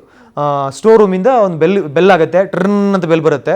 ಅವಾಗ ನಾವು ಓಡೋಗಿ ಲೆಟ್ರ್ ತರ್ತೀವಿ. ಅದಕ್ಕೆ ಸ್ಕ್ರಿಪ್ಟೆಡ್ ಅಂದರೆ ಆಟದ ವೈಖರಿ ಹೆಂಗಿರುತ್ತೆ ಅದಕ್ಕೆ ಸ್ಕ್ರಿಪ್ಟೆಡು. ಅದು ಬಿಟ್ಟು ನೀನು ಹೀಗೆ ಮಾತಾಡಬಾರ್ದು, ನೀನು ಹಿಂಗೆ ನಡ್ಕೋಬಾರ್ದು, ನೀನು ಹೀಗೆ ನಗಬಾರ್ದು, ನೀನು ಆ ಟೀಮ್ ಬಗ್ಗೆ ಮಾತಾಡಬಾರ್ದು, ನೀನು ಇಲ್ಲಿ ಫಿಟ್ಟಿಂಗ್ ಇಡಬಾರ್ದು, ಅಥವಾ ನೀನು ಇಲ್ಲಿ ಅಳಬಾರ್ದು, ಅಥವಾ ನೀನು ಇಷ್ಟೊತ್ತಿಗೆ ಮಲ್ಕೋಬೇಕು, ಲೈಟ್ ಆಫ್ ಆಗಿದ ತಕ್ಷಣ ಮಲ್ಕೋಬೇಕಂತ ರೂಲ್ಸ್ ಇದ್ರು ಕೂಡ ನೀವು ಆ ರೂಲ್ಸ್ನ ಫಾಲೋ ಮಾಡಬೇಕು. ಅಥವಾ ನೀನು ಈ ಥರನೇ ನಡ್ಕೊಂಡ್ರೆ ಈ ಥರ ರೀಚ್ ಆಗ್ತೀಯಾ. ಖಂಡಿತ ಆ ಥರದಲ್ಲಿ ಸ್ಕ್ರಿಪ್ಟೆಡ್ ಅವರಿಂದಿರಲ್ಲ. ಕೆಲವು ವ್ಯಕ್ತಿಗಳು ಮಾಡ್ಕೋತಾರೆ, ನಾನು ಈ ಥರ ಮಾಡಿದ್ರೆ ಜನಕ್ಕೆ ರೀಚ್ ಆಗುತ್ತೆ, ಸುದ್ದಿ ಆಗುತ್ತೆ, ಅದು ಟ್ರೋಲ್ ಆಗುತ್ತೆ, ನನ್ನ ಬಗ್ಗೆ ನನಗೆ ವೋಟಿಂಗ್ ಬರುತ್ತೆ, ಅದು ನಾನು ಪ್ರೋಮೋದಲ್ಲಿ ಬರ್ತೀನಿ, ಜನ ಇಷ್ಟಪಡ್ತಾರೆ ಅಂತ ಆ ಸ್ಕ್ರಿಪ್ಟಿಂಗು ಕಂಟೆಸ್ಟೆಂಟ್ಸ್ ಮಾಡ್ಕೊಂಡು ಹೋಗ್ಬೋದು ಮನಸ್ಸಲ್ಲೋ, ಅಥವಾ ಈ ಥರ ಆಟ ಆಡಿದ್ರೆ ಜನಕ್ಕೆ ಇಷ್ಟ ಆಗುತ್ತೆ ಅಂತ. ಅದು ಅವರವ್ರ ವೈಯಕ್ತಿಕ ಸ್ಕ್ರಿಪ್ಟಿಂಗು. ಬಟ್ ಬಿಗ್ ಬಾಸ್ ಕಡೆಯಿಂದ, ಆ ಟೀಮಿಂದ ಅಥವಾ ರಿಸರ್ಚ್ ಟೀಮಿಂದ ಆ ಪ್ರೋಗ್ರಾಮ್ ಡಿಸೈನ್ ಏನಿದೆಯೋ ಖಂಡಿತ ಸ್ಕ್ರಿಪ್ಟೆಡ್ ಅಲ್ಲ. ಬಟ್ ನನಗೆ ಕೆಲವೊಂದು ಕ್ಯೂರಿಯಾಸಿಟಿ ಇತ್ತು, ಊಟ ಸರಿಯಾಗಿ ಕೊಡ್ತಾರೋ, ಊಟ ಕೊಡಲ್ವೋ, ಅಥವಾ ರೇಷನ್ ಹಿಂಗೆ ಬರುತ್ತೆ, ಅಥವಾ ಟೈಮಿಂಗ್ಸ್ ನಿಜವಾಗೂ ಜನಗಳಿಗೆ ನಾವು ಎದ್ದೇಳೋ ಟೈಮನ್ನೇ ತೋರಿಸ್ತಾರೋ, ಅಥವಾ ಬೇರೆ ಟೈಮ್ಸ್ನ ಜನ ತೋರಿಸ್ತಾರೋ, ಅಥವಾ ಹೆಂಗೆ ಪೋರ್ಟ್ರೇ ಮಾಡ್ತಾರೆ ನಮ್ಮನ್ನ. ಸೊ ಕೆಲವೊಂದು ಕ್ಯೂರಿಯಾಸಿಟಿಗಳಿತ್ತು.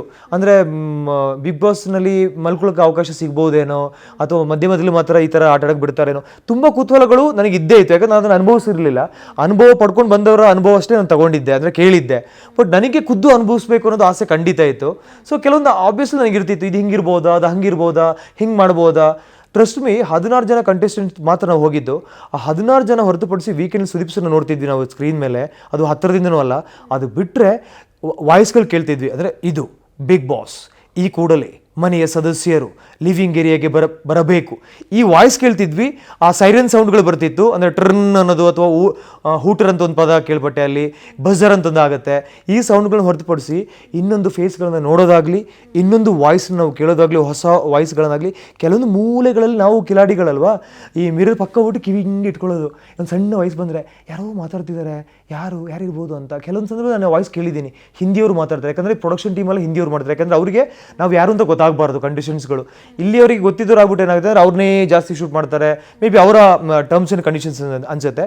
ಕೆಲವೊಂದು ಹಿಂದಿ ಪದಗಳು ಕೇಳ್ತಾ ಇತ್ತು. ಅದು ಬಿಟ್ಟರೆ ಏನು ಒಂದಷ್ಟು ಮೋಡ ನೋಡ್ಬೋದಾಗಿತ್ತು, ಇದ್ದಿದ್ದ ಲಿವಿಂಗ್ ಏರಿಯಾದಲ್ಲಿ ಮೋಡ ನೋಡೋಕೆ ಅವಕಾಶ. ಅದು ಬಿಟ್ಟು ಸೊಳ್ಳೆನೂ ಕೂಡ ನಾವು ಸಂಭ್ರಮಿಸಿದ್ದೀವಿ. ವಾವ್, ಸೊಳ್ಳೆ ಏನು ಸಖತ್ತಾಗಿದೆ ಅಲ್ವಾ, ಇದು ಶೇಪ್ ಹೆಂಗೆ, ದುಂಬಿಗಳು ಅಥವಾ ಒಂದು ಹುಳ ಬಂದರೂ ಕೂಡ, ಇಲಿಗಳು ಓಡಾಡಿದ್ರೆ ಇಲಿಗಳು ನೆರಳು ನೋಡೋಕೆ ಓಡಾಡ್ತಿದ್ವಿ. ಅಂದರೆ ಆ ಪ್ರಪಂಚ ಹೆಂಗೆ ಅಂದರೆ ಏನು ಅಂದರೆ ಏನಿಲ್ಲ, ನ್ಯೂಸ್ ಪೇಪರ್ ಇಲ್ಲ, ಟಿ ವಿ ಇಲ್ಲ. ಮಳೆ ಬಂದಾಗ ಮಳೆ ಬೀಳ್ತಾ ಇದೆ, ಆ ಆಕಾಶ ಹಿಂಗೆ ಹೋಗ್ತಾ ಇರಬೇಕಾದ್ರೆ ಈ ಆಕಾಶ ಹೋಗ್ತಾ ಇದೆ, ಇದು ಬೆಂಗಳೂರು ಕಡೆಗೆ ಹೋಗ್ತಾ ಇದೆಯಾ ಅಥವಾ ಇದು ಮೈಸೂರು ಕಡೆಗೆ ಹೋಗ್ತಾ ಇದೆಯಾ, ಎಲ್ಲೋಗಿ ಸೇರುತ್ತೋ ಏನಕ್ಕೆ, ಒಂಥರ ಅಷ್ಟೇ ಪ್ರಪಂಚ. ಅದು ಬಿಟ್ಟು ಇನ್ನೇನು ಇಲ್ಲ. ಅಂದರೆ ಹೊರಗಿನ ಪ್ರಪಂಚದ ಟೆನ್ಷನ್ಸ್ ಇರ್ತಿತ್ತು, ಅಂದರೆ ಏನಾಗಿದೆಯೋ ನನಗೆ ಎಸ್ಪೆಷಲಿ, ಏನಾಗಿದೆಯೋ ಅಥವಾ ನಂದು EMI ಕಟ್ಟಿಲ್ಲ, ಬ್ಯಾಂಕ್ನವ್ರದ್ದು ಕಟ್ಟಾಗಿದೆಯೋ, ಅಥವಾ ಕಾರ್, ಹಿಂಗೆ ಈ ರಿಯಲ್ ಲೈಫಿನ ಚಿಂತೆಗಳು ಏನಿದೆಯೋ ನಮಗೆ ರಿಯಲ್ ಲೈಫಲ್ಲಿ, ಆ ಚಿಂತೆಗಳು ಕಾಡ್ತಾ ಇತ್ತು ನನಗೆ. ಅಂದರೆ ಎಲ್ಲವನ್ನೂ ಮರೆತು ಹೋಗಿ ನಾನು ಲೈಫ್ ಲೀಡ್ ಮಾಡೋಕೆ ಆಗ್ತಿರ್ಲಿಲ್ಲ. ಎಲ್ರಿಗೂ ಏನು ಅಂತಂದರೆ ಅಲ್ಲಿ ಬಂದಂಥವ್ರಿಗೆ ಒಂದು ಬ್ಯಾಕಪ್ ಇದೆ, ಅಥವಾ ಅವ್ರದ್ದೊಂದು ಕಂಪನಿಗಳಿರುತ್ತೆ, ಅವ್ರದ್ದು ಬ್ಯಾಂಕ್ ನೋಡ್ಕೊಳ್ಳೋರು ಇರ್ತಾರೆ, ಏನೋ ಸಮಥಿಂಗ್ ಇರುತ್ತೆ. ನನಗೇನಂದರೆ ಹೊರ ಪ್ರಪಂಚದಲ್ಲಿ ನಂದು ಏನಾಗಿದೆಯೋ, ಪರ್ಸ್ನಲ್ ಲೈಫ್ದು ಕೆಲಸಗಳು, ಆಫೀಸ್ ಕೆಲಸ ಏನಾಗಿದೆಯೋ, ಈ ವಾರಕ್ಕೆ ಬಟ್ಟೆ ಬಂದಿಲ್ಲ ನನಗೆ, ಬಟ್ಟೆ ದುಡ್ಡು ಏನಾಗಿದೆಯೋ, ಅಥವಾ ಕಾರ್ನ ಹುಡುಗರು ಎಂಜಾಯ್ ಮಾಡಿಕೊಂಡು ಎಲ್ಲಾದರೂ ಏನಾದರೂ ಎಡವಟ್ ಮಾಡ್ಕೊಂಡಿದ್ದಾರೋ, ಅಥವಾ ನನ್ನ ಟ್ರೋಲ್ಗಳು ಮಾಡ್ಬಿಟ್ಟವರು, ಅಥವಾ ನಾನು ಚೆನ್ನಾಗಿದ್ದೀನೋ, ಇವೆಲ್ಲ ನಂಗೆ ಲೈಫಲ್ಲಿ ತುಂಬ ಚಿಂತೆಗಳು ಕಾಡ್ತಾ ಇತ್ತು. ಯಾಕಂದರೆ ಇಷ್ಟು ವರ್ಷಗಳ ಕಾಲ ಪ್ರೊಫೆಷನಲ್ ಲೈಫಲ್ಲಿ ಇದ್ದು ನಾನು ಒಂದು ಬಿಗ್ ಬಾಸ್ಗೆ ಹೋಗ್ಬಿಟ್ಟು ನಾನು ಏನಾದರೂ ಹೇಳ್ತಾರಲ್ವ, ವ್ಯಕ್ತಿತ್ವ ಹಾಳು ಮಾಡ್ಕೋಬೇಡಿ, ಡ್ಯಾಮೇಜ್ ಮಾಡ್ಕೋಬೇಡಿ, ನೀವು ಆಡಲಿಲ್ಲ ಅಂದ್ರೆ ಪರವಾಗಿಲ್ಲ, ಒಳ್ಳೆಯವರಾಗಿ ಬನ್ನಿ ನೀವು, ಇವೆಲ್ಲ ಕೇಳಿರ್ತೀನಿ ಲೈಫಲ್ಲಿ. ಯಾಕಂದ್ರೆ ತುಂಬ ಜನ ಡ್ಯಾಮೇಜ್ ಮಾಡ್ಕೊಂಡಿದ್ದು ನೋಡಿದ್ದೀನಿ. ಆಮೇಲೆ ಹೋಗಿ ಬಂದಮೇಲೆ ಲೈಫು ಹೆಂಗಿರುತ್ತೆ ಹಂಗಿರುತ್ತೆ ಅಂದ್ಕೊಂಡು ಏನೂ ಆಗದಿದ್ದವ್ರು ನೋಡಿದ್ದೀನಿ. ಹೋದ್ಮೇಲೆ ಭ್ರಮೇಲ್ ಬಂದವ್ರು ನೋಡಿದ್ದೀನಿ ಲೈಫಲ್ಲಿ. ಹೋಗೋ ಮುಂಚೆ ನಾನು ಏನೋ ದೊಡ್ಡ ಸೆಲೆಬ್ರಿಟಿ, ನಾನು ಏನೋ ಬಿಗ್ ಬಾಸ್ಗೆ ಹೋಗಿ ಬಂದರೆ ನನ್ನ ಲೈಫಲ್ಲಿ ಏನೋ ಲೆಫ್ಟಿನೆಂಟ್ ಕರ್ನಲ್ಲೋ ಅಥವಾ ಅದು ಹೋಲಿಕೆ ಮಾಡ್ಕೊಂಡು ಪರವಾಗಿಲ್ಲ, ಅದೊಂದು ಅರ್ಥ ಇರುತ್ತೆ. ಬೇರೆ ಥರದೇ ಭ್ರಮೆ, ಜನ ಫೋಟೋ ತಗೋತಾರೆ, ಸೆಲ್ಫಿ ತಗೋತಾರೆ, ಏನು ಬಂದ ಮೇಲೆ ಲೈಫ್ ಇಷ್ಟೇ ಜೀವನ. ನೆಕ್ಸ್ಟ್ ನಾಳೆ ಬೆಳಿಗ್ಗೆ ಕೆಲಸಕ್ಕೆ ಹೋಗಬೇಕು, ನನ್ನ ಬಟ್ಟೆನ ತೊಳ್ಕೊಬೇಕು, ಅದು ನನ್ನ EMI ನಾನು ಕಟ್ಕೋಬೇಕು, ನನ್ನ ಬಾಡಿಗೆ ನಾನು ನೋಡ್ಕೋಬೇಕು, ತಿಂಗಳಿಗೆ ಸಂಬಳ ಬರುತ್ತೆ. ಇದು ರಿಯಾಲಿಟಿ ಲೈಫಲ್ಲಿ. ನಿಜವಾದ ರಿಯಾಲಿಟಿ ಶೋ ನಮ್ಮ ರಿಯಲ್ ಲೈಫು. ಅದು ಒಂದು ಶೋ ಅಷ್ಟೇ, ಒಂದು ಅನುಭವ ಹೆಂಗಿರುತ್ತೆ ಅಂತ. ಫಾರ್ ಎಕ್ಸಾಂಪಲ್ ಬೆಳಿಗ್ಗೆ ಬೇಗ ಎದ್ದೇಳಬೇಕು, ಅದು ಕಲ್ತ್ಕೊಂಡೆ. ಮಲಗಬಾರ್ದು ಇಡೀ ದಿನದಲ್ಲಿ. ಇನ್ನೊಬ್ಬರ ಬಗ್ಗೆ ಮಾತಾಡ್ಬೇಕಾದ್ರೆ ಏನು ಮಾತಾಡಬೇಕು, ಹೇಗೆ ಮಾತಾಡಬೇಕು, ಅದು ನಾವು ಏನು ಅಂದ್ಕೊಂಡಿರ್ತೀವಿ, ಅಂದ್ಕೊಳ್ಳೋದು ಸರಿನಾ ತಪ್ಪ, ಅಥವಾ ಕೆಲವು ವ್ಯಕ್ತಿಗಳು ನಮ್ಗೆ ಇಷ್ಟ ಆಗಲ್ಲ, ಯಾಕೆ ಇಷ್ಟ ಆಗಲ್ಲ, ಯಾಕೆ ನನ್ನ ಮೈಂಡನ್ನ ಬ್ಲಾಕ್ ಮಾಡ್ಕೊಂಡಿದ್ದೀನಿ, ಯಾಕೆ ಅವ್ರ ಜೊತೆ ನಾನು ಬೆರಿಬಾರದು. ಸೊ ಲೈಫಲ್ಲಿ ನಾನು ಹೇಳಿದ್ನಲ್ಲ, ಇದಕ್ಕಿಂತ ಒಂದು ದೊಡ್ಡ ಯೂನಿವರ್ಸಿಟಿ ಲೈಫಲ್ಲಿ ಅದು 40ಕ್ಕೆ ನಂಗೆ ಸಿಕ್ಕಿದ್ದು ನನ್ನ ಪುಣ್ಯ ಅನ್ಸುತ್ತೆ. ಯಾಕೆಂದರೆ 40 ಆದಮೇಲೆ ನೆಕ್ಸ್ಟ್ ಲೈಫ್ ಏನೋದು ನಾವು ಪ್ಲ್ಯಾನ್ ಮಾಡ್ಕೋಬೇಕು. ಈ ಕ್ರಿಕೆಟ್ನಲ್ಲಿ 6 ಮೇಲೆ 3 ವಿಕೆಟ್ ಬಿದ್ದೋಗುತ್ತೆ. ಸೊ ಅಲ್ಲಿಂದ ಬಂದಂಥ ಪ್ಲೇಯರ್ಸ್ ಏನು ಮಾಡ್ತಾರೆ, ನಿಧಾನಕ್ಕೆ ಆಡ್ಕೊಂಡು ಇನ್ನಿಂಗ್ಸ್ ಕಟ್ಟೋಕ್ಕೆ ಶುರು ಮಾಡ್ತಾರೆ. ಅದಾದಮೇಲೆ ಸ್ಲೋ ಇನ್ನಿಂಗ್ಸ್ ಕಟ್ತಾ ನಾನು ಯಾವ 4 ಹೊಡಿಬೇಕು, 6 ಹೊಡಿಬೇಕು, ಯಾಕಂದರೆ ಒಂದು ಒಳ್ಳೆ ಸ್ಕೋರ್ನ ಅವನು ಬೋರ್ಡಲ್ಲಿ ರೀಚ್ ಮಾಡಬೇಕು, ಇಲ್ಲ ಅವ್ನು ಚೇಸಿಂಗ್ ಮಾಡಬೇಕು. ಸೊ ಆ ಚೇಸಿಂಗ್ ಮಾಡೋ ಒಂದು ಜವಾಬ್ದಾರಿ ಇರುತ್ತೆ. ಮೇ ಬಿ 20 ಓವರ್ಸಲ್ಲಿ 12, 13, 14ನೇ ಓವರ್ ಅಂತ ನಾವು ಏನು ಹೇಳ್ತೀವೋ, ಮೇ ಬಿ ಆ ಓವರಲ್ಲಿ ನನ್ನ ಲೈಫಲ್ಲಿ ನಾನಿದ್ದೆ. ಸೊ ಹಾಗಾಗಿ ನನ್ನ ಲೈಫನ್ನ ಇನ್ನೂ ಬ್ಯೂಟಿಫುಲ್ ಮಾಡ್ಕೊಳ್ಳೋದಕ್ಕೆ, ಅದು ಪ್ರೊಫೆಷನಲ್ ಲೈಫ್ ಆಗಲಿ ಅಥವಾ ನನ್ನ ಪರ್ಸನಲ್ ಲೈಫ್ ಆಗಲಿ, ಎಲ್ಲರೂ ಕೂಡ ಇನ್ನೂ ನಾನು ಹೇಳಿದೆ ಸ್ಲೀಪ್ ಸರಿಗೆ, ನನ್ನ ಲೈಫ್ ಒಂಥರ ಕಾಮನ್ ಬಿಲ್ಲಿಂದ ಕಲರ್ ಶೇಡ್ ಆಗ್ತಾ ಇತ್ತು ಲೈಫಲ್ಲಿ. ಅದು ಪ್ರೊಫೆಷನಲ್ ಲೈಫ್ ಆಗಲಿ, ಪರ್ಸನಲ್ ಲೈಫ್ ಆಗಲಿ, ಫಿನಾನ್ಷಿಯಲ್ ಲೈಫ್ ಆಗಲಿ, ಎವ್ರಿಥಿಂಗ್ ಒಂದು ವ್ಯಕ್ತಿತ್ವಕ್ಕೆ. ಮೇ ಬಿ ಆ ವ್ಯಕ್ತಿತ್ವ ಮತ್ತೆ ಕಂಪ್ಲೀಟ್ ಬ್ಲ್ಯಾಕ್ ಆ್ಯಂಡ್ ವೈಟ್ ಅಲ್ಲ, ನೀನು ಕಂಪ್ಲೀಟ್ ಕಾಮನ್ ಬಿಲ್ ಆಗಬೇಕು ಅನ್ನೋ ಥರದಲ್ಲಿ ನನಗೆ ಈ ಬಿಗ್ ಬಾಸ್ ಅನ್ನೋ ಶೋ ನನಗೆ ಕಲಿಸಿದ್ದೆ, ನನಗೆ ಎಲ್ಲವನ್ನೂ ಕೂಡ ಕೊಟ್ಟಿದ್ದೆ ಅಂತ ನನಗನ್ಸುತ್ತೆ. ಬಿಗ್ ಬಾಸ್ ಮನೇಲಿ ಇರೋದು ಎಷ್ಟು ಚಾಲೆಂಜಿಂಗ್ ಮತ್ತು ಸರ್ವೈವ್ ಆಗೋದು ಎಷ್ಟು ಚಾಲೆಂಜಿಂಗ್ ಅನಿಸುತ್ತೆ? ಅವಕಾಶ ಸಿಗೋದು ಒಂದು ಪುಣ್ಯ, ಆದರೆ ಅಲ್ಲಿ ಹೋಗಿ ಆಡೋದು ಕೂಡ ಇನ್ನೊಂದು ಥರದ ಪುಣ್ಯ. ಜೊತೆಗೆ ಅದು ಗುಂಡಿಗೆ ಇರಬೇಕು ಲೈಫಲ್ಲಿ. ಹೆಂಗೆಂಗೋ ಇರುತ್ತೆ ನಮ್ಮ ಲೈಫ್ ಸ್ಟೈಲ್ಗಳು, ಹೆಂಗೆಂಗೋ ಇರುತ್ತೆ. ಅಲ್ಲಿ ಬಂದ ಪ್ರತಿಯೊಬ್ಬ ಕಂಟೆಸ್ಟೆಂಟ್ ಸೋಫರ್ ಜೀವನದಲ್ಲಿ ಅವ್ರು ಬಿಗ್ ಬಾಸ್ ಇದ್ದ ಹಾಗೆ ಲೈಫ್ ಸ್ಟೈಲ್ ಇರಲ್ಲ, ಕೆಲವೊಂದಷ್ಟೇ ಇರ್ಬೋದು ಹೊರತು. ಬೆಳಿಗ್ಗೆ 6ರಿಂದ 6:30 ಗಂಟೆಗೆ ಎದ್ದೇಳಬೇಕು, ಒಂದು ಮ್ಯೂಸಿಕ್ ಬರುತ್ತೆ, ಇಲ್ಲ ಒಂದು ಅರ್ಧ ಗಂಟೆ ಮಲ್ಕೊಬಿಡೋಣ, ಅಥವಾ ಇನ್ನೊಂದೇನೋ ಲೇಟಾಗಿ ಎದ್ದೇಳೋಣ, ಸೀನೇ ಇಲ್ಲ ಜೀವನದಲ್ಲಿ. 6 ಗಂಟೆಗೆ ಎದ್ದೇಳಬೇಕು, ನಮ್ಮ ಕೆಲಸಗಳು ನಾವು ಮಾಡ್ಕೋಬೇಕು, ಬಿಸಿನೀರಾಗಲಿ ಎವ್ರಿಥಿಂಗ್ ನಾವು ಮಾಡ್ಕೋಬೇಕು, ನಮ್ಮ ತಿಂಡಿ ನಾವು ಮಾಡ್ಕೋಬೇಕು, ನಮ್ಮ ಬಟ್ಟೆಗಳನ್ನ ನಾವು ಹಾಕೋಬೇಕು. ಆಮೇಲೆ ಫ್ರೀ ಇದ್ದಾಗ ನಾವು ಮಲ್ಕೊಳ್ಳೋಂಗಿಲ್ಲ, ನಾವು ಎಂಗೇಜಾಗಿ ಇಟ್ಕೋಬೇಕು, ಬೇರೆಯವ್ರ ಮಾತುಗಳನ್ನ ಕೇಳಬೇಕು, ಟಾಸ್ಕ್ಗಳನ್ನ ಕೇಳಬೇಕು, ಊಟ ಮಾಡಬೇಕು. ಅದಾದಮೇಲೆ ಎಗೇನ್ ಸಂಜೆ ಏನಾದರೂ ಟಾಸ್ಕ್ ಇರ್ತಿತ್ತು, ಇಲ್ಲಾಂದರೆ ಮಾತುಕತೆ ನಡೀತಿತ್ತು, ಅಥವಾ ಎಂಗೇಜ್ ಆಗಿ ಬೆಳಿಗ್ಗೆ 6 ಗಂಟೆಯಿಂದ ರಾತ್ರಿ 12 ಗಂಟೆವರೆಗೂ ಮನುಷ್ಯ ಹೆಂಗಿರ್ತಾನೆ, ಕೆಲಸ ಇದ್ದಾಗ ಹೆಂಗಿರ್ತಾನೆ, ಅವನನ್ನು ಹೇಗೆ ಎಂಗೇಜ್ ಆಗಿ ಇಟ್ಕೋತಾರೆ, ಅಥವಾ ಅವನ ಆರೋಗ್ಯ ಹೇಗೆ ನೋಡ್ಕೋತಾರೆ, ಅವನ ಬ್ಯೂಟಿ ಹೇಗೆ ನೋಡ್ಕೋತಾರೆ, ಅದೊಂದು ಡಿಫ್ರೆಂಟ್ ಎಕ್ಸ್ಪೀರಿಯನ್ಸ್ ಅರ್ಚಿತ್ ಅವ್ರ ಲೈಫಲ್ಲಿ. ನೀವು ಸಿಕ್ಕಿದ್ರೆ ಕಣ್ಣು ಮುಚ್ಕೊಂಡು ಒಪ್ಕೊಬಿಡಿ. ಯಾಕಂದರೆ ಅದು ನಾನು ಏನೇ ಹೇಳ್ಬೋದು, ಅದ್ಭುತ, ಹಾಗೆ ಅಮೋಘ, ಸಖತ್ತಾಗಿತ್ತು, ಹಂಗಿತ್ತು ಹಿಂಗಿತ್ತು ಅಂತ. ಅದನ್ನು ಹೇಳೋದಕ್ಕೆ ಸಾಧ್ಯ ಇಲ್ಲ, ಅದನ್ನು ಅನುಭವಿಸಲೇಬೇಕು ಮನುಷ್ಯ. ಅನುಭವಿಸೋವರೆಗೂ ಆ ಎಕ್ಸ್ಪೀರಿಯನ್ಸ್ನ ನಾನು ಹೇಗೆ ವರ್ಣಿಸಿದ್ರು ಕೂಡ ಸಾಕಾಗಲ್ಲ. ಸೊ ಅಂಥ ಒಂದು ಎಕ್ಸ್ಪೀರಿಯನ್ಸ್ ಲೈಫಲ್ಲಿ ನನಗೆ ಸಿಕ್ಕಿದೆ. ಪರಮ್ ಸರ್ ಹೇಳ್ತಾ ಇದ್ರು, ಸೋಫಾರ್ ಸೀಸನ್ ಇಷ್ಟು ವರ್ಷ ಆಗಿದೆ, ಟಿ ವಿ ಸೀಸನ್ 164 ಮೆಂಬರ್ಸ್ ಹೋಗಿದ್ದಾರೆ ಅಂತಂದರು. ನಾನು ಇನ್ನು ಮುಂದಿನ 100 ವರ್ಷಗಳ ಕ್ಯಾಲ್ಕುಲೇಷನ್ ತಗೋತೀನಿ. ಇನ್ನು 100 ಸೀಸನ್ ಆಗುತ್ತೆ. ಟಿ ವಿಗೆ 20 ಜನ ಅಂದರೂ ಕೂಡ 2000 ಆಗ್ತಾರೆ 100 ವರ್ಷಕ್ಕೆ. OTT 20 ಜನ ಮ್ಯಾಕ್ಸಿಮಮ್ ಅಂದ್ಕೊಂಡು ಕೂಡ 2000 ಜನ ಆಗ್ತಾರೆ. ಒಟ್ಟು 4000 ಜನ. ಇನ್ನು 100 ವರ್ಷಗಳ ಕಾಲ ಸೀಸನ್ OTT ಮತ್ತು ಟಿ ವಿ ಸೀಸನ್ ನಡೆದರೆ 4000 ಜನ ಮಾತ್ರ ಹೋಗೋದು. ಇಷ್ಟು ಕೋಟಿ ಜನಸಂಖ್ಯೆಯಲ್ಲಿ ಆ 4000 ಜನಕ್ಕೆ ಸಿಕ್ಕಂಥ ಅನುಭವ 4000 ಜನಕ್ಕೆ ಮಾತ್ರ. ಇನ್ನೊಬ್ಬ ವ್ಯಕ್ತಿ ಸಿಗೋದೇ ಇಲ್ಲ. ಕಾಸು ಕೊಟ್ಟರು ಸಿಗಲ್ಲ, ಇನ್ಫ್ಲುಯೆನ್ಸ್ ಮಾಡಿದ್ರು ಸಿಗಲ್ಲ, ಅಥವಾ ಅವ್ರು ಕರಿಯೋವರೆಗೂ ನಿಮಗೆ ಅವಕಾಶ ಸಿಗೋದೇ ಇಲ್ಲ, ನೀವಾಗ ಹೋಗೋಕ್ಕಾಗಲ್ಲ. ಸೊ ಈಗ ನಮಗೆ ಬೇರೆ ಬೇರೆ ಎಕ್ಸ್ಪೀರಿಯನ್ಸ್ಗಳು ಸಿಗುತ್ತೆ ಲೈಫಲ್ಲಿ, ಪ್ರತಿಯೊಂದು ಎಕ್ಸ್ಪೀರಿಯನ್ಸ್ ಸಿಗುತ್ತೆ. ಬಟ್ ಬಿಗ್ ಬಾಸ್ ಅನ್ನೋ ಎಕ್ಸ್ಪೀರಿಯನ್ಸ್ನ ಅವ್ರು ಅನುಭವಿಸಿದವರಿಗೆ ಮಾತ್ರ ಗೊತ್ತಾಗೋದು ಹೆಂಗಿತ್ತು ಅಂತ. ಸೊ ನಾನೇನೋ ಮಾತಿಗೆ ಹೇಳ್ಬೋದು, ಬಟ್ ಎಷ್ಟೋ ವಿಚಾರಗಳು ನನಗೆ ಹೇಳೋಕ್ಕೆ ಅಂದರೆ ಪದಗಳು ಸಿಗಲ್ಲ. ಅದನ್ನು ಹೆಂಗೆ ಹೇಳಲಿ ಅಂತಲೂ ಕೂಡ ನನಗೆ ಗೊತ್ತಾಗ್ತಿಲ್ಲ. ಅಂಥ ಒಂದು ಅನುಭವ ಅಂತಾರಲ್ಲ, ಆ ಥರದೊಂದು ಅನುಭವ. ಸೊ ತುಂಬ ಕಲ್ತಿದ್ದೀನಿ ಲೈಫಲ್ಲಿ. ತುಂಬ ಅಂದರೆ ಡಿಸಿಪ್ಲಿನ್ ಆಗಲಿ, ಟೈಮಿಂಗ್ಸ್ ಆಗಲಿ, ಊಟ ಆಗಲಿ, ಅಥವಾ ಒಂದು ವ್ಯಕ್ತಿತ್ವ ಹೆಂಗೆ ಕಾಪಾಡ್ಕೋಬೇಕು, ಹೆಂಗೆ ಮಾತಾಡಬೇಕು, ನಾಲಿಗೆಷ್ಟು ಏನೋ ಕರೆಕ್ಟಾಗಿರಬೇಕು, ಒಂದು ಸಿಚುವೇಶನ್ ಹೆಂಗೆ ಹ್ಯಾಂಡಲ್ ಮಾಡಬೇಕು, ಅಥವಾ ಒಂದು ಪ್ರಶ್ನೆ ಹೆಂಗೆ ಕೇಳಬೇಕು ಇನ್ನು ಮುಂದೆ ಲೈಫಲ್ಲಿ. ಸೊ ಎಲ್ಲವನ್ನು ಕೂಡ ನಾನು ಹೇಳಿದ್ನಲ್ಲ, ವ್ಯಕ್ತಿತ್ವಕ್ಕೆ ಒಂದು ಬ್ಯೂಟಿಫುಲ್ ಪಾರ್ಟ್ ಲೈಫಲ್ಲಿ ಅದು. ತುಂಬ ಕಷ್ಟ ಆಗ್ತಿದೆ ನನಗೆ, ಇಲ್ಲಿ ಯಾಕಾದರೂ ಬಂದೆ ಅಂತ ಯಾವಾಗಾದರೂ ನಿಮಗೆ 42 ಡೇಸಲ್ಲಿ ಅನಿಸುತ್ತಾ? ಹೆಂಗೆ ಅಂದರೆ, ನೀವು ಒಳ್ಳೇದೇನೋ ಮಾತಾಡಿ ಕ್ಯಾಮ್ರಾ ಅಷ್ಟು ಝೂಮ್ ತೊಗೊಂಡು ಬರಲ್ಲ, ಆಮೇಲೆ ಎಲ್ಲ ಕ್ಯಾಮ್ರಾ ನಮ್ಮನ್ನೇ ನೋಡಲ್ಲ. ಅವ್ರಿಗೆ ಗೊತ್ತಾಗ್ಬಿಡುತ್ತೆ, ನನ್ನ ಮಗನಿಗೆ ಹಾಕ್ಲಿಕ್ಕೆ ಆಗ್ತಾಯಿದೆ, ನೀವು ತುಂಬ ಹಾಕ್ಲಿಕ್ಕೆ ಒಂದು ಬರ್ತಾ ಇದೆ ಅಂದರೆ ನಿದ್ರೆ ಬರ್ತಾ ಇದೆ. ಆಮೇಲೆ ಹೇಳ್ಕೊತೀವಿ ನಾವು, ಯಾಕಪ್ಪ ಸಾವಿಗೆ ನಿದ್ರೆ ಬರೋದು ಅಂತ. ಕುಂತೆಲ್ಲ ಜಾಗದಿಂದ ಕೂರೋಕ್ಕಾಗಲ್ಲ, ಮತ್ತೆ ಎದ್ದು ಹೋಗೋದು, ಒಂದು ಬ್ಲ್ಯಾಕ್ ಕಾಫಿ ಮಾಡ್ಕೊಳ್ಳೋದು, ಆಮೇಲೆ ಒಂದು ಕಣ್ಣಲ್ಲಿ ನಿದ್ರೆ ಮಾಡೋದೆಲ್ಲ ಕಲ್ತ್ಕೊಂಡೆ ನಾನು. ಅಂದರೆ ಮಾಡ್ಬೋದು ಅಂತ ಫುಲ್ಲು ನಿದ್ರೆ ಬಂದಾಗ ಹಿಂಗೆ ಒಂದು ಕಣ್ಣು ಸ್ಟ್ರೈನ್ ಆಗಬಾರ್ದಲ್ವ, ಅದಕ್ಕೆ ಹಿಂಗೆ ಅನ್ಕೊಂಡು ಹಿಂಗೆ ಅನ್ನೋದು, ಅಲ್ಲಿಂದ ಕಣ್ಣು ಹಿಂಗೆ ಅನ್ಕೊಂಡು ಹಿಂಗೆ ಅನ್ನೋದು, ರೌಂಡ್ ಗೋಲಿನ ಹಿಂಗೆ ಅನ್ನೋದು, ಆಮೇಲೆ ಕಣ್ಣು ಮುಚ್ಕೊಂಡು ಏನೋ ಧ್ಯಾನ ಮಾಡ್ತಾರೆ, ನಾಟಕ ಮಾಡೋದು, ಹಾಡು ಹೇಳೋ ಥರದಲ್ಲಿ, ಅಥವಾ ಹೆಂಗೆಲ್ಲ ಯಾಮರ್ಸ್ಬೋದು ಕ್ಯಾಮ್ರಾನ ನಿದ್ರೆ ವಿಚಾರದಲ್ಲಿ ಅನ್ನೋದಕ್ಕೆ ತುಂಬ ಮಾಡಿದ್ದೀನಿ. ಅಂದರೆ ಆ ಥರದ್ದೆಲ್ಲ ಮಾಡಿದ್ದೀನಿ. ಜೊತೆಗೆ ಕಷ್ಟ ಆಗ್ತಿತ್ತು, ಅಂದರೆ ನಿದ್ರೆ ಬಿಟ್ಟು, ಅಥವಾ ಮನುಷ್ಯನಿಗೆ ಒಂದು ಕ್ವಾಲಿಟಿ ನಿದ್ರೆ ಬೇಕಾಗುತ್ತೆ. ಬಟ್ ನಮ್ಮದು ಎಕ್ಕುಟ್ಟು ಹೋಗಿದ್ದು ಲೈಫ್. ಅಲ್ಲಿ ಹೋಗೋಕ್ಕೆ ಮುಂಚೆ ನಮ್ಮ ಟೈಮಿಂಗ್ಸ್ ಯಾವುದೋ ಇರುತ್ತೆ, ಯಾವುದೋ ರಿಪೋರ್ಟಿಂಗು, ಯಾವುದೋ ಇಂಟರ್ವ್ಯೂ ಅಂದ್ಕೊಂಡಿರ್ತೀವಿ. ಸೊ ಡಿಸಿಪ್ಲಿನ್ ಲೈಫ್ಗೆ ಹೊಂದಿಕೊಳ್ಳೋದು ಭಾಳ ಕಷ್ಟ.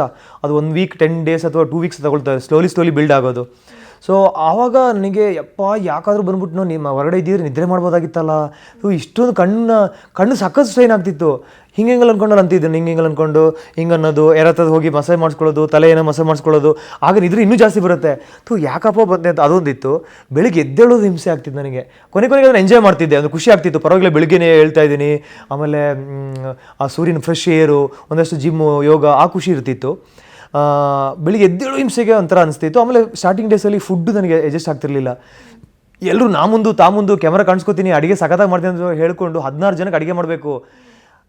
ಅಲ್ಲಿದ್ದಂಥ ಅರ್ಧ ಮುಕ್ಕಾಲು ಜನರಿಗೆ ಮನೇಲಿ ಅಮ್ಮ ಇರ್ತಾರೆ, ಇಲ್ಲ ಹೆಂಡತಿ ಇರ್ತಾರೆ, ಇಲ್ಲ ದುಡ್ಡಿರುತ್ತೆ, ಹೋಟೆಲ್ಸ್ ಇರುತ್ತೆ. ಯಾರು ಅವರೇ ಬೇಯಿಸ್ಕೊಂಡು ತಿನ್ನೋಂಥ ಜನ ತುಂಬ ಕಡಿಮೆ. ಅಲ್ಲಿ ಅಂದರೆ ಮುಗಿ ಬಿದ್ದುಬಿಟ್ಟು ನನಗೆ ಬರುತ್ತೆ ನಾನು ಮಾಡ್ತೀನಿ ಅಂದ್ಕೊಂಡು ಮುಗಿ ಬೀಳ್ತಾ ಇತ್ತು. ಕೆಲವೊಂದಕ್ಕೆ ಲವಂಗ ಹೆಚ್ಚು, ಏಲಕ್ಕಿ ಹೆಚ್ಚು, ಅಥವಾ ಅಟ್ಟೆ ಲವಂಗ ಹೆಚ್ಚು ಹಾಕ್ಬಿಡೋದು, ಅನ್ನ ಮುದ್ದೆ. ಅದು ಹೆಂಗೆ ಅಂದರೆ, ಸಾಂಬಾರು ತಿಂದಿರೋದು ತರಕಾರಿ ತಿನ್ನಬೇಕಾಗಿತ್ತು ನಾನು. ಕೆಲವೊಂದು ಇಷ್ಟನೇ ಆಗ್ತಿರಲಿಲ್ಲ ತರಕಾರಿಗಳು, ಅದು ತಿನ್ನಬೇಕು ಅಲ್ಲೋ. ನನಗೇನು ಇಷ್ಟನೋ ಹೊರಗಡೆ ಇದ್ದಾಗ ಒಂದು ಇಷ್ಟೇ ತಿನ್ನೋದು, ನಾನು ಅದನ್ನೇ ತಿಂತಿದ್ದೆ. ಇಲ್ಲಿ ಅದು ಸಿಗಲ್ವಲ್ಲ, ನಾನ್ ವೆಜ್ ಸಿಗಲ್ಲ. ಊಟ ವಿಚಾರ ಬಂದಾಗ ನನಗೆ ಯಾಕಪ್ಪ ಬಂದ್ಬಿಟ್ಟೆ ಅನಿಸ್ತಿತ್ತು. ಫಸ್ಟ್ ಡೇ ನನಗೆ ಟಾಸ್ಕ್ ಬಂದಾಗ, ಸ್ವಿಮ್ಮಿಂಗ್ ಪೂಲ್ ಟಾಸ್ಕ್ ಬಂದಾಗ, ಇವರೆಲ್ಲ ಘಟಾನುಘಟಿಗಳಿದ್ದಾರೆ, ನಾನು ಕರೆಕ್ಟಾಗಿ ಟಾಸ್ಕ್ ಮಾಡ್ತೀನೋ ಮಾಡಲ್ವೋ ಅದನ್ನು ತಲೆಬಿಸಿದಾಗ ನಾನು ಯಾಕಾದ್ರು ಬಂದ್ಬಿಟ್ಟಪ್ಪ, ನಾನು ಈ ಟಾಸ್ಕ್ಗಳನ್ನ ಮಾಡೋದು ಕಷ್ಟ ಆಗುತ್ತೆ ಅಂತ ಆ ಥರ ಫಸ್ಟ್ ಒಂದು ಸಲ ಆಲೋಚನೆ ಬಂದಿತ್ತು. ಸ್ಮೋಕ್ 5 ಸಿಗರೇಟ್ ಕೊಡ್ತಿದ್ದವರು ನನಗೆ ಸ್ವಲ್ಪ ಹುಚ್ಚಿತ್ತು. 5 ಸಿಗರೇಟ್ ಕೊಡ್ತಿರೋದು ಏನಪ್ಪ ಮಾಡೋದು, ಯಾಕಾದ್ರೂ ಬಂದೆ, ನಾನು ಹೊರಗಡೆ ಇದ್ದಾಗ ಒಂದು ಜಾಸ್ತಿ ಸೇತಿದ್ನಲ್ಲ. ಅಲ್ಲೂ ಚಾಲೆಂಜಿಂಗ್ ಇರ್ತಿತ್ತು, ಈ ಥರದ ಫೀಲಿಂಗ್ಸ್ ಬರ್ತಿತ್ತು. ಅಂದರೆ ಸದ್ಯ ನಾನು ಬಿಟ್ನಲ್ಲ, ಕಮ್ಮಿ ಮಾಡಿದ್ನಲ್ಲ, ಅದೊಂದು ಖುಷಿ ಒಂದು ಕಡೆ. ಆದರೆ ಆ ಒಂದೇ ಸಲ ಮನುಷ್ಯಗೆ ಒಂದೇ ಸಲ ಸಿಗರೇಟ್ ಬಿಡೋಕ್ಕಾಗಲ್ಲ, ಒಂದೇ ಸಲ ಅವನು ಬೆಳಿಗ್ಗೆ 6 ಗಂಟೆಗೆ ಎದ್ದು ಪ್ರಾಕ್ಟೀಸ್ ಮಾಡೋಕ್ಕಾಗಲ್ಲ. ನಂದು ಲೈಫ್ ಸ್ಟೈಲ್ ಹೆಂಗಿತ್ತು ಅಂದರೆ, ಅರೌಂಡ್ ದಿ ಕ್ಲಾಕಲ್ಲಿ ಗಬ್ಬೆದೋಗ್ಬಿಟ್ಟಿತ್ತು. ಅಂದರೆ ಡಿಸಿಪ್ಲಿನ್ ಇಲ್ಲ. ನಾನು ಮಲಗದೆ 3 ಗಂಟೆಗೆ, ರಾತ್ರಿ 4 ಗಂಟೆಗೆ ಮಲ್ಕೋತಿದ್ದೆ. ಶೂಟಿಂಗ್ ಇದ್ದಾಗ ಸೀದಾ ಮನೆಯಿಂದ ಶೂಟಿಂಗ್ ಜಾಗ ಹೊರಟೋಗ್ತಿದ್ದೆ. ಅದು ಆಫೀಸ್ಗೆ ಹೋಗುವಂಥ ಕೆಲವೊಂದು ಶೂಟಿಂಗ್ ಇದ್ದರೆ ಹಂಗೆ ಹೋಗ್ತಿದ್ದೆ. ಹೊಂದ್ಕೊಬಿಟ್ಟಿದ್ದೆ, ಇಲ್ಲ ಶಿಫ್ಟ್ಗಳು ಇರ್ತಿತ್ತು ನನಗೆ, ಅದಕ್ಕೆ ನಾನು ಲೈಫ್ ಸ್ಟೈಲಿಗೆ ಹೊಂದ್ಕೊಬಿಟ್ಟಿದ್ದೆ. ಇಲ್ಲಿ ಯಪ್ಪ ಡಿಸಿಪ್ಲಿನ್ ಲೈಫ್ ಹೊಂದ್ಕೊಳ್ಳೋದು ಭಾಳ ಕಷ್ಟ. ಆವಾಗ ನನಗೆ ಯಾಕಪ್ಪ ಬಂದ್ಬಿಟ್ಟೆ ಅನ್ನೋದರ ಫೀಲ್ ಇತ್ತು. ಅದಕ್ಕೆ ಜಾಸ್ತಿ ಫೀಲ್ ನಾನು ನನಗೆ ಇಲ್ಲಿ ಬಂದು ಖುಷಿಯಾಗಿದ್ದೆ ಅನ್ನೋ ಫೀಲ್ ಜಾಸ್ತಿ, ಒಂದು 70%. 30% ಕೆಲವೊಂದು ಸಂದರ್ಭ ತಕ್ಕ ಹಾಗೆ ಯಾಕಾದರೂ ಬಂದು ಈ ಹುಡುಗರ ಜೊತೆ ನಾನು ಹೇಳಿಸ್ಕೋಬೇಕಾ, ಅಥವಾ ಈ ಹುಡುಗರು ನನಗೆ ಹೇಳಬೇಕಾ, ಅಥವಾ ಇವ್ರ ಮುಂದೆ ಮಾತಾಡಿ ನನಗೆ ಏನು ಪ್ರಯೋಜನ ನಂಗೆ ಲೈಫಲ್ಲಿ. ಹೊರಗಡೆ ಪ್ರಪಂಚದಲ್ಲಿ ನನಗೊಂದು ಡಿಸಿಪ್ಲಿನ್ ಲೈಫ್ ಇದೆ. ಸುಮ್ಮನೆ ಈ ಚಿಲ್ಟು ಪಲ್ಟು ಕೆಲವೊಂದು ಇನ್ನೂ ವಯಸ್ಸಾಗದಿರೋರು ಇವ್ರ ಜೊತೆ ನಾನು ವಾದ ಮಾಡಿ ಅರ್ಥ ಏನು, ಅಥವಾ ಇವ್ರ ಮುಂದೆ ವಾದ ಮಾಡಿ ನಾನು ಕೆಟ್ಟವನು ಅನ್ಸೋದು, ಅಥವಾ ಒಳ್ಳೆ ವಾದ ಇಲ್ದಿರುತ್ತೆ, ಅಥವಾ ಕೆಲವೊಂದು ವಿಚಾರಗಳು ಸಿಲ್ಲಿ ಅನಿಸುತ್ತೆ. ತುಂಬ ವಿಚಾರ ನಾನು ಕಾಣಿಸ್ಕೊಂಡಿಲ್ಲ. ನಾನು ಡ್ರ್ಯಾಗ್ ಮಾಡೋದು, ಹಿಂದೆ ಮಾತಾಡೋದು ಅದೆಲ್ಲ ಮಾಡಿಲ್ಲ ಅಂತ ನಂಗೆ ನೆನ್ನೆ ಮನೆ ಗೊತ್ತಾಗಿದ್ದು. ಬೇರೆಯವ್ರ ಥರ ಹೋಗ್ಬಿಟ್ಟು ಫಿಟ್ಟಿಂಗ್ ಇಡೋದು, ಅವ್ನು ಹೆಂಗೆ ಮಾಡಿದ್ರೆ ಹಂಗೆ, ಇವ್ನು ಯಾಕೆ ಹಿಂಗೆ ಮಾಡಬಾರ್ದು, ಇವ್ನು ಯಾಕೆ ನಾವು ಗ್ರೂಪಿಗೆ ಸೇರಿಸ್ಕೋಬಾರ್ದು, ಇವ್ನು ಹಿಂಗೆ ಅನ್ನಂತೆ. ನಾನು ರಿಯಲ್ ಲೈಫಲ್ಲೂ ಹಂಗೇನೆ, ಕೆಲಸಕ್ಕೋಸ್ಕರ ಅಷ್ಟೇ ಬಿಟ್ಟರೆ ಮುಂಚೆ ಮಾಡ್ತಿದ್ದೆ. ಅವ್ರ ಮನೆ ಸ್ಟೋರಿ, ಇವ್ರ ಮನೆ ಗಂಡ ಹೆಂಡತಿ ಜಗಳ, ಅದು ಡಿಮಾಂಡ್ ಮಾಡ್ತಾ ಇತ್ತು ಜರ್ನಲಿಸಮಲ್ಲಿ. ನಾನು ಬಾಸ್ಗಳು ಹೇಳ್ದಂಗೆ ಕೇಳಬೇಕಾಗಿತ್ತು. ಬಟ್ ಈಗ ಲೈಫ್ ಹೆಂಗಿದೆ ಅಂದರೆ, ಈಗ ನಾನು ಈ ಬಿಗ್ ಬಾಸ್ಗೆ ಹೋಗೋಕೆ ಮುಂಚೆ ಒಂದು ಆ್ಯಕ್ಟ್ರೆಸ್ ಒಂದು ಕಾಂಟ್ರವರ್ಸಿ ಆಗಿತ್ತು. ಅವರು ಇವ್ರ ಗಂಡನ ಬಿಟ್ಟು ಬೇರೆ ಒಂದು ಆಂಧ್ರದಲ್ಲಿ ಒಬ್ಬರನ್ನೇನೋ ಮದುವೆ ಆಗಿದ್ದರು. ಅದೊಂದು ದೊಡ್ಡ ಬಿಸಿ ಚರ್ಚೆ ನಡೀತಾ ಇತ್ತು. ಅವಾಗ ನನಗೆ ನನ್ನ CEO ಹೇಳ್ತಾರೆ, ನೀವು ಅವ್ರನ್ನ ಲೈನಪ್ ಮಾಡಲೇಬೇಕು, ಮಾತಾಡಲೇಬೇಕು. ಎಡಿಟರ್ ಹೇಳ್ತಾರೆ, ಬೇರೆ ಚಾನಲ್ ಸಿಕ್ಕಿದೆ, ನೀವು ಯಾಕೆ ಮಾಡ್ತಾ ಇಲ್ಲ ಅಂತ. ನಾನು ನಾನು ಕೆರಿಯರ್ ಶುರು ಮಾಡಿದಾಗ ಒಂದು 5-6 ವರ್ಷ 10 ವರ್ಷದ ಒಳಗಡೆ ಆಗಿದ್ದೆ. ನಾನು ಹುಡ್ಕೊಂಡು ಹೋಗ್ತಿದ್ದೆ ಬೇರೆಯವ್ರ ಮನೆ ಸುದ್ದಿ. ಈಗ ನನಗೆ ಬೇರೆಯವ್ರ ಮನೆ ಸುದ್ದಿ ಅವಶ್ಯಕತೆ ಇಲ್ಲ. ಬೇರೆಯವ್ರ ಮನೆ ಸುದ್ದಿ ಅವಶ್ಯಕತೆ ಇದೆ ಯಾವುದು ಅಂದರೆ, ಅವರೊಂದು ಪಾಸಿಟಿವ್ ಲೈಫ್ ಸ್ಟೈಲ್, ಒಂದು ಹೆಲ್ದಿ ಲೈಫ್ ಸ್ಟೈಲ್, ಅಥವಾ ಕಷ್ಟ ಬ್ರೇಕಪ್ ಆಗಿನೂ ಕೂಡ ಅದನ್ನ ಹೆಂಗೆ ಅವ್ರು ಕಮ್ಮಪ್ ಆದರು, ಹೆಂಗೆ ಕಮ್ಬ್ಯಾಕ್ ಮಾಡಿದ್ರು, ಒಬ್ಬ ಹೇಗೆ ಬೆಳಿಬೋದು ಜೀವನದಲ್ಲಿ, ಪಾಸಿಟಿವ್ ಜರ್ನಲಿಸಮ್ ಕಡೆ ನನಗೆ ತುಂಬ ಆಸಕ್ತಿ. ಹಾಗಾಗಿ ಹೇಳಿದೆ ನಾನು ಎಡಿಟ್ರಿಗೆ, ನಾನು ಕಾಂಟ್ರವರ್ಸಿ ಅವ್ರ ಫ್ಯಾಮಿಲಿ ನಾನು ಕೇಳಲ್ಲ. ಯಾಕೆ ನನ್ನ ಪರ್ಸನಲ್ ಲೈಫೇ ಇದೇ ಮಾತು ಹೇಳಿದೆ, ನನ್ನ ಪರ್ಸನಲ್ ಲೈಫೇ ಡಿಸ್ಟರ್ಬ್ ಆಗಿದೆ.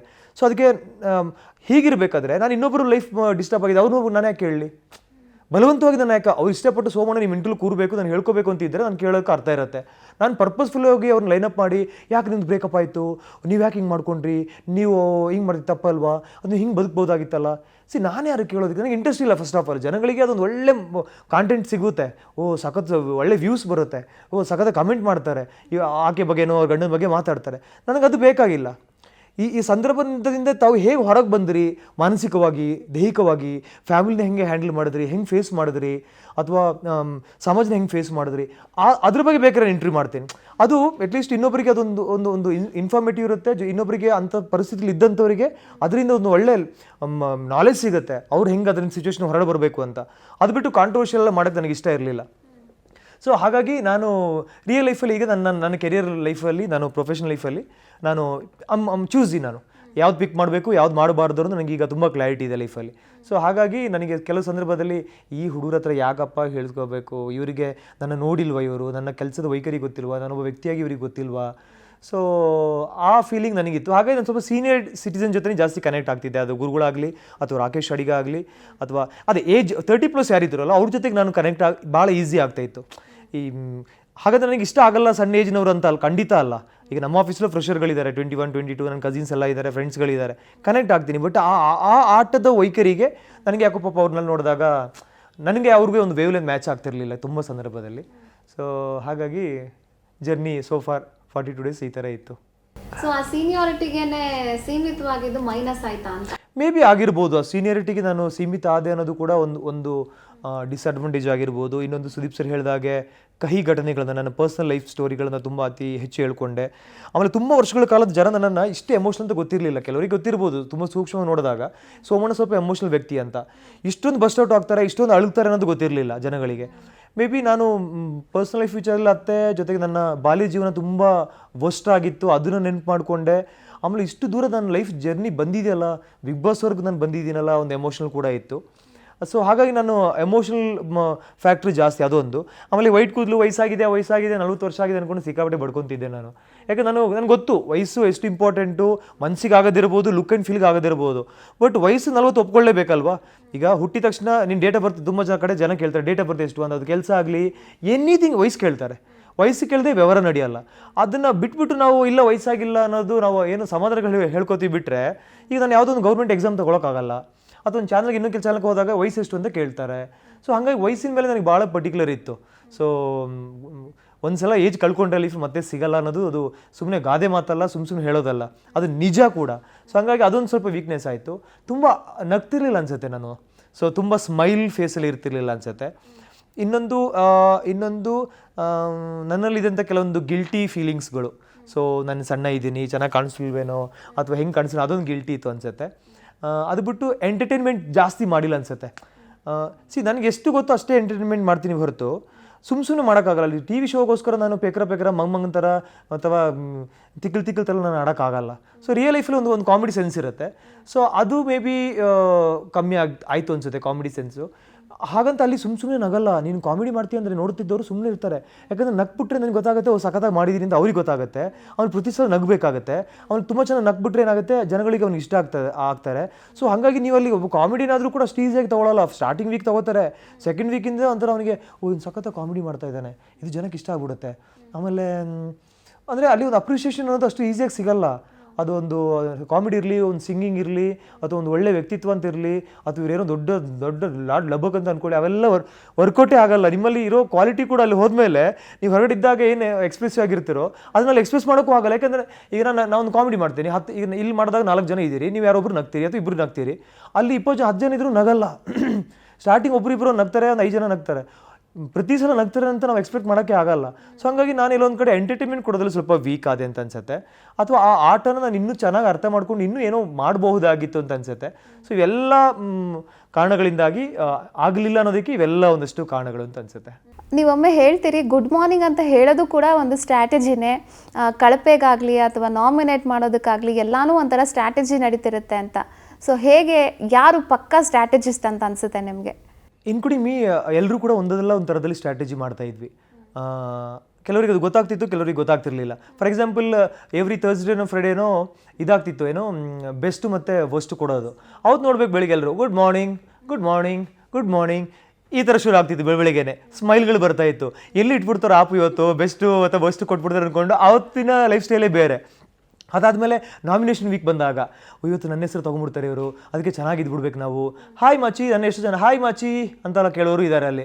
ನನಗೆ ಗೊತ್ತಾಗಲ್ವಾ, ಈಗ ಇಷ್ಟು ವರ್ಷ ನಾನು ಹೊರಗಡೆ ಪಳಗ್ದವನಿಗೆ ಒಂದು ವ್ಯಕ್ತಿತ್ವ ಗೊತ್ತಾಗಲ್ವಾ, ಇವನು ಹೆಂಗಿದ್ದಾನೆ, ಅದು ಇವನು ಯಾಕೆ ಈ ಡೈಲಾಗ್ ಬಂತು, ಯಾಕೆ ಸ್ಮೈಲ್ ಕೊಟ್ಟರು, ಯಾಕೆ ಊಟ ಕರೀತಾರೆ ಅಂದರೆ ನನಗಲ್ಲ, ಜನಗಳು ಹೊರ ಪ್ರಪಂಚದಲ್ಲೂ ಗೊತ್ತಾಗುತ್ತೆ.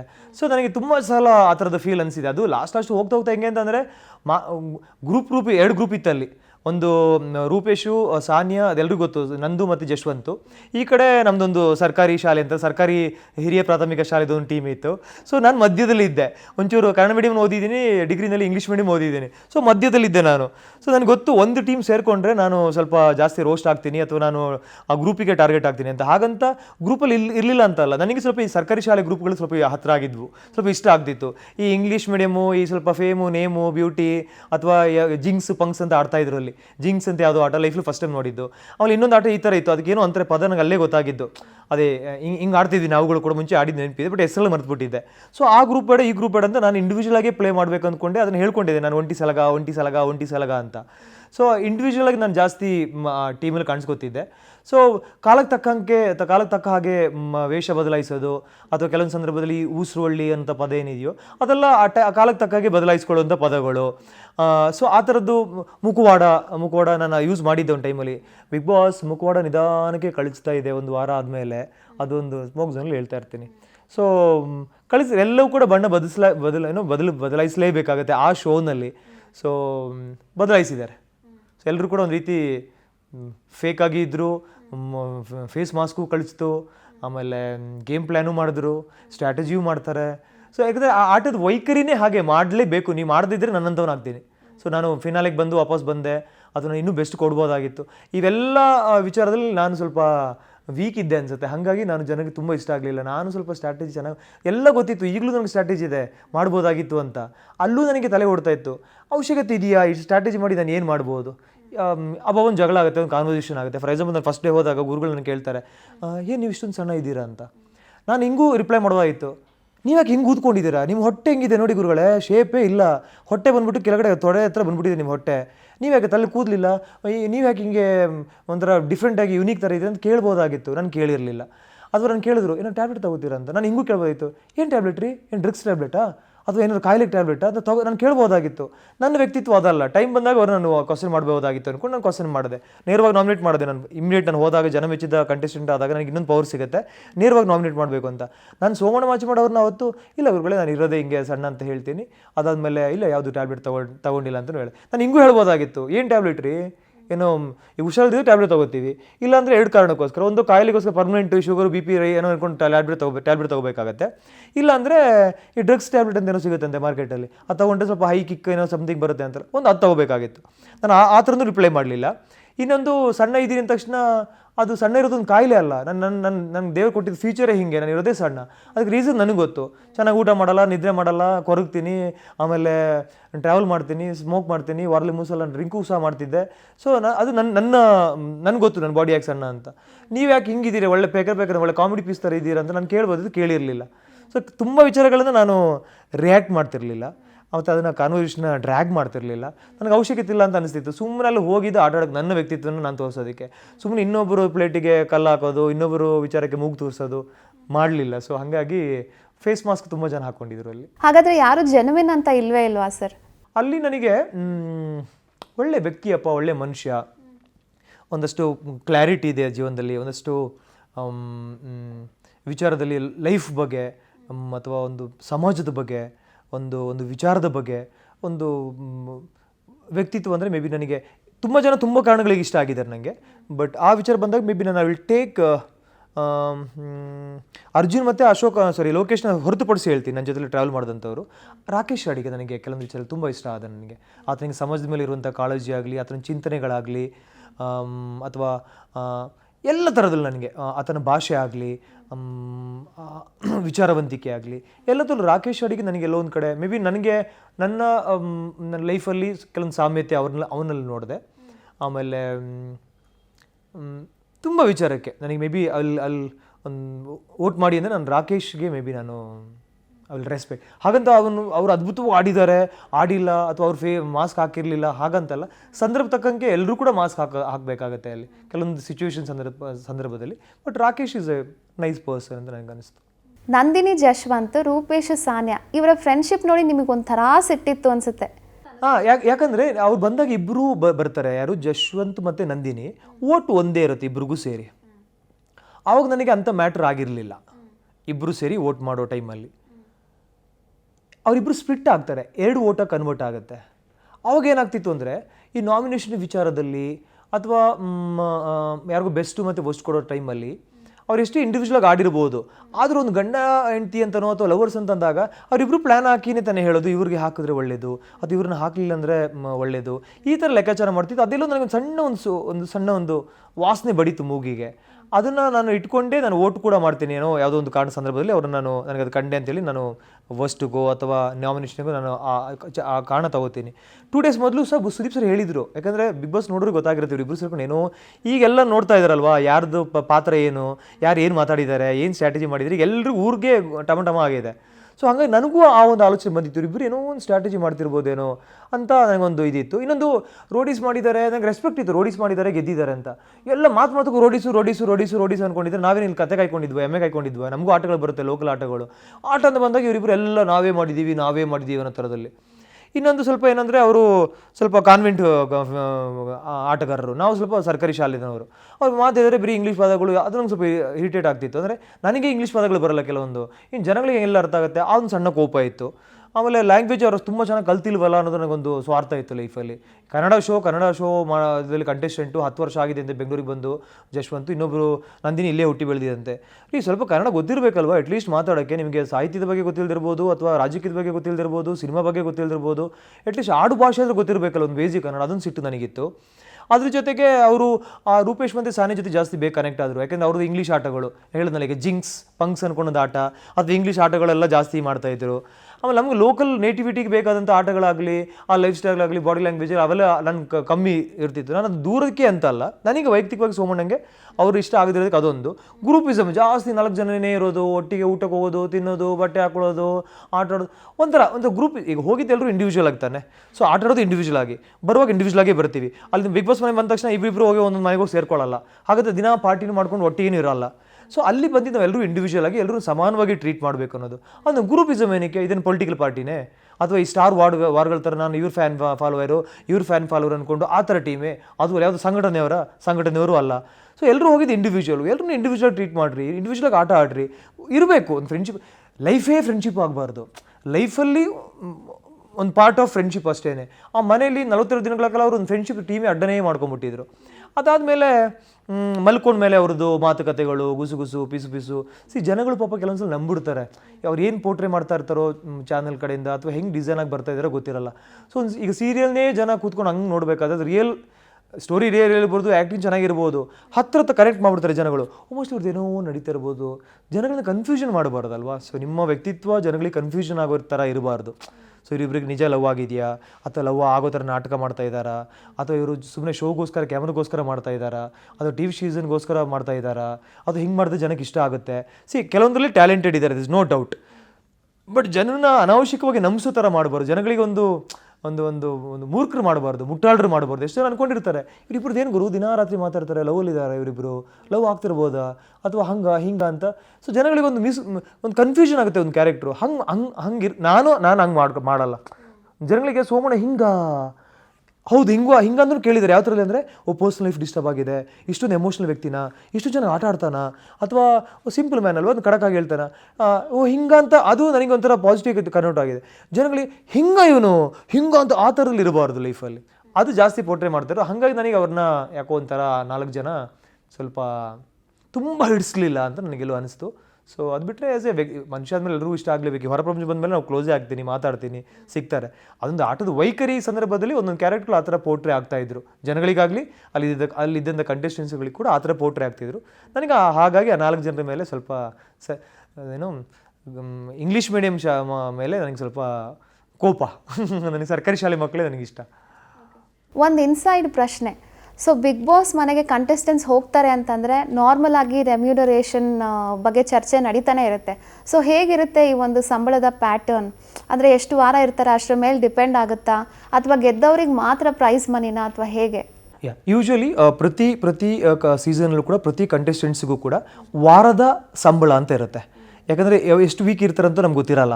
ಸೊ ವಾರಕ್ಕೆ ಅಂತ ಇಷ್ಟು ರೆಮ್ಯುನರೇಷನ್ ಅಂತ ಫಿಕ್ಸ್ ಮಾಡ್ತಾರೆ. ಸೊ ಅವ್ರು ನಮಗೆ ಕರೆ ಮಾಡೋಕ್ಕೆ ಮೊದಲೇ ನನ್ನ ಒಂದು ರೇಟ್ ಫಿಕ್ಸ್ ಮಾಡಿರ್ತಾರೆ. ಈ ವ್ಯಕ್ತಿಗೆ ಇಷ್ಟು ವಾರಕ್ಕೆ ನಾವು ಪೇ ಮಾಡ್ಬೋದು. ಯಾಕಂದ್ರೆ ಒಂದು ಬಜೆಟ್ ಅಂತ ಇರುತ್ತೆ. ಆ ಬಜೆಟಲ್ಲೇ ಶೋನ ಮುಗಿಸ್ಬೇಕು. ಈ ವ್ಯಕ್ತಿಗೆ ಇಷ್ಟು ಕೊಡ್ಬೋದು, ಅವ್ರ ಮಾರ್ಕೆಟ್ ವ್ಯಾಲ್ಯೂ ಏನಿದೆ. ಸೊ ಅವ್ರದ್ದು ಕಮ್ಮಿ ರೇಟಿಂದ ಶುರು ಮಾಡ್ತಾರೆ. ಸೊ ನಾವು ಬೇಕಾದ್ರೆ ವಾದ ಮಾಡ್ಬೋದು, ಅಂದರೆ ಹೆಲ್ದಿಯಾಗಿನೇ, ಸರ್ ನಂಗೆ ಇಷ್ಟು ಕೊಟ್ಟರೆ ಸಾಕಾಗಲ್ಲ, ಸ್ವಲ್ಪ ಜಾಸ್ತಿನೇ ಕೊಡಿ, ಅಥವಾ ನಾನು ಇಷ್ಟು ಕೊಟ್ಟರೆ ಅಷ್ಟೇ ಬರ್ತೀನಿ. ಕೆಲವೊಂದು ಸಲ ಇಂಥ ವ್ಯಕ್ತಿನ ನಾವು ಪರ್ಚೇಸ್, ಈಗ IPL ಮ್ಯಾಚಲ್ಲಿ ಹೆಂಗೆ ಪಿಕ್ ಮಾಡ್ತಾರೆ, ಅಥವಾ ಕೆಲವೊಂದು ರೇಸ್ಗಳಲ್ಲಿ ಕುದುರೆಗಳನ್ನು ಹೆಂಗೆ ಪಿಕ್ ಮಾಡ್ತಾರೆ, ಹಾಗೆ ಈ ಕ್ಯಾರೆಕ್ಟರ್ಗಳನ್ನು ಪಿಕ್ ಮಾಡ್ತಾರೆ. ಅವ್ರಿಗೊಂದು ಮಾರ್ಕೆಟ್ ವ್ಯಾಲ್ಯೂ ಸ್ಟಡಿ ಮಾಡ್ತಾರೆ. ಸೊ ಇಲ್ಲಿ ಒಬ್ಬೊಬ್ಬರಿಗೆ ಒಂದೊಂದು ಥರದ ರೇಟ್ ಇರುತ್ತೆ, ನನಗೊಂದು ರೇಟ್ ಇರುತ್ತೆ. ಸೊ ಈಗ ನಾನು ಬೇರೆಯವ್ರದ್ದು ಗೊತ್ತಿಲ್ಲ, ನನ್ನದೇ ಹೇಳಬೇಕು ಅಂದರೆ ಒಂದು ಸೂಕ್ಷ್ಮವಾಗಿ ಹೇಳೋದಾದರೆ ನನಗೊಂದು ಸಂಬಳ ಅಂತ ಇರುತ್ತೆ ನಮ್ಮ ಚಾನಲಲ್ಲಿ. ಆ ಸಂಬಳ ಏನಿದೆಯೋ ಆ ಸಂಬಳಕ್ಕಿಂತ ಜಾಸ್ತಿ ಎಷ್ಟು ಕೊಡ್ಬೋದು ಅಂತ ಅವರು ಒಂದು ಆಲೋಚನೆ ಇಟ್ಕೋತಾರೆ. ಸೊ ನನಗೆ ನ್ಯೂಸ್ ಫಸ್ಟ್ ಏನು ಸಂಬಳ ಬರ್ತಿತ್ತು ಅದರದ್ದು ಡಬಲ್ ಕೊಟ್ಟಿದ್ದಾರೆ ನನಗೆ. ಸೊ ಡಬಲ್ಗಿಂತ ಸ್ವಲ್ಪ ಜಾಸ್ತಿ ಕೊಡಿ. ತಿಂಗಳಿಗೆ ನಾನು ಏನು ಸಂಬಳ ತೊಗೋತಿದ್ದು ನ್ಯೂಸ್ ಫಸ್ಟಲ್ಲಿ, ಈಗ ಎಕ್ಸಾಂಪಲ್ ಕೊಡ್ತೀನಿ. ಇಲ್ಲಿ 50,000 ಅಂತ ಸಂಬಳ ತೊಗೊಂಡಿದ್ರೆ ನನಗೆ ಬಿಗ್ ಬಾಸ್ನಲ್ಲಿ 1,20,000 ಅಂದ್ಕೊಳ್ಳೋಣ. ಅದು ನಾನು ಒಂದು ತಿಂಗಳದ್ದು ಹೇಳ್ತಾ ಇರೋದು. ಸೊ ಅದನ್ನು ನೀವು ಡಿವೈಡ್ ಮಾಡ್ಕೋಬೋದು, ವಾರಕ್ಕೆ ಎಷ್ಟೊಂದು ಡಿವೈಡ್ ಮಾಡ್ಕೋಬೋದು. ಸೊ ನಾನು ಕೇಳಿದ್ರು, ನಾನು ಯಾವುದು ದುಡ್ಡಿನ ಮೇಲೆ ನನಗೆ ಅಷ್ಟೊಂದು ವ್ಯಾಮೋಹ ಇಲ್ಲ. ಸೊ ನನಗೆ ಇಷ್ಟೇ ಕೊಡಿ ಅಷ್ಟೇ ಕೊಡಿ ಅಂತ ಕೇಳಿಲ್ಲ. ಅವರೊಂದು ರೇಟ್ ಫಿಕ್ಸ್ ಮಾಡಿದರು. Okay, I am fine with this ಅಂತ ಹೇಳಿ. ಯಾಕಂದರೆ ನನಗೆ ನಾನು ದುಡ್ಡನ್ನ ಅಳ್ಕೊಂಡು ಅದನ್ನು ನಾನು ತೂಕ ಮಾಡ್ತಿರಲಿಲ್ಲ. ನನಗೆ ಕೊಟ್ಟ ರೀಚು, ಅವ್ರು ನನಗೆ ಕೊಟ್ಟ ಒಂದು ಅವಕಾಶ, ಒಂದು ವೇದಿಕೆ, 42 ದಿನಗಳ ಕಾಲ ನಾನು ನೋಡ್ಕೊಂಡಿದ್ದ ರೀತಿ, ಊಟ, ತಿಂಡಿ, ಬಟ್ಟೆ ನಮ್ಮದೇ ಇರ್ತಿತ್ತು.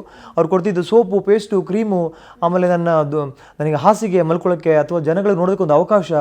ನನ್ನ ಒಂದು ಬ್ರ್ಯಾಂಡ್ ವ್ಯಾಲ್ಯೂ ಎಷ್ಟು ಸಿಕ್ಕಿದೆ ನನಗೆ ಲೈಫಲ್ಲಿ ಅಂದರೆ, ನಾನು ಕಾಸು ಕೊಟ್ಟು ಹೋಗಿ ಅದಕ್ಕೆ ಒಂದು ಅಡ್ವರ್ಟೈಸ್ಮೆಂಟ್ ಅಂತ ಇರುತ್ತೆ ಗೊತ್ತಾ, 10 ಸೆಕೆಂಡ್ ಅಡ್ವರ್ಟೈಸ್ಮೆಂಟ್ಗೆ ಇಷ್ಟು ಅಂತ ಇರುತ್ತೆ. ಸೊ ನನಗೊಂದು 25 ಲಕ್ಷದ ವರ್ತದ ಬ್ರ್ಯಾಂಡ್ ಸಿಕ್ಕಿದೆ. ನನಗೆ 25 ಲಕ್ಷ ವರ್ತದ ತೂಕ ನಂದು ಜಾಸ್ತಿ ಆಗಿದೆ. ಒಂದು ಫಿನಾನ್ಷಿಯಲ್ ನಾವು ಹೇಳೋದಾದ್ರೆ ಈ ಕಾರ್ಯಕ್ರಮದಿಂದ ನನ್ನ ಒಂದು 25 ಲಕ್ಷ ವರ್ತು ನಾನೇ ಇವೆಲ್ಲ ಮಾಡಬೇಕಾಗಿತ್ತು. ಅಥವಾ ನನ್ನ ಪ್ರಮೋಷನ್ ಕಮರ್ಷಿಯಲಿಗೆ ಅದು ವಿಮಲ್ ಪಾನ್ ಮಸಾಲ ಬರ್ತಿತ್ತಲ್ವ, ಹಾಗೆ ಸೋಮಣ್ಣ ಮಾಚಿ ಮಾಡೋದು ನಾನು ಬ್ರ್ಯಾಂಡ್ ಮಾಡಬೇಕು ಒಬ್ಬ ಒಂದು ಚಾನಲಲ್ಲಿ ಅಂತ ಅನ್ನೋದಾಗಿದ್ರೆ ಒಂದು 25 ಲಕ್ಷ ವರ್ತದು ನನಗೆ ಈ ಒಂದು ಕಾರ್ಯಕ್ರಮದಿಂದ ನನಗೆ ಲಾಭ ಆಗಿದೆ. ಬಟ್ ದುಡ್ಡು ಸಿಕ್ಕಿದ್ದು ಭಾಳ ಕಡಿಮೆ, ಇಷ್ಟು ನಾನು ಇಲ್ಲಿ ಏನು ಕೆಲಸ ಮಾಡ್ತಿದ್ನೋ ಅದರದ್ದು ಡಬಲ್ ಕೊಟ್ಟಿದ್ದಾರೆ. ನಾನು ಬಟ್ಟೆ ತೊಗೊಂಡಿದ್ದು ನಂದು ಆಲ್ಮೋಸ್ಟ್ 2 ಲಕ್ಷ ಆಗಿದೆ. ನಾನು ಈ ಒಂದು ಶೋಗೋಸ್ಕರ ಚೆನ್ನಾಗಿ ಕಾಣಿಸ್ಬೇಕು, ಚೆನ್ನಾಗಿ ಜಾಕೆಟ್ಸ್ ತೊಗೋಬೇಕು, ಚೆನ್ನಾಗಿ ಪ್ಯಾಂಟ್ ತೊಗೋಬೇಕು. ಯಾಕಂದರೆ ಬಂದ ಮೇಲೆ ಕೂಡ ನಾನು ಅದನ್ನು ಯೂಸ್ ಮಾಡ್ಕೋಬೋದಲ್ವ. ಒಂದು 2 ಲಕ್ಷ ರೂಪಾಯಿ ಅಷ್ಟು ನಂದು ಅಲ್ಲಿ ದುಡ್ದಷ್ಟು ಅಲ್ಲಿಗೆ ವಾಪಸ್ ಹಾಕ್ಬಿಟ್ಟಿದ್ದೀನಿ.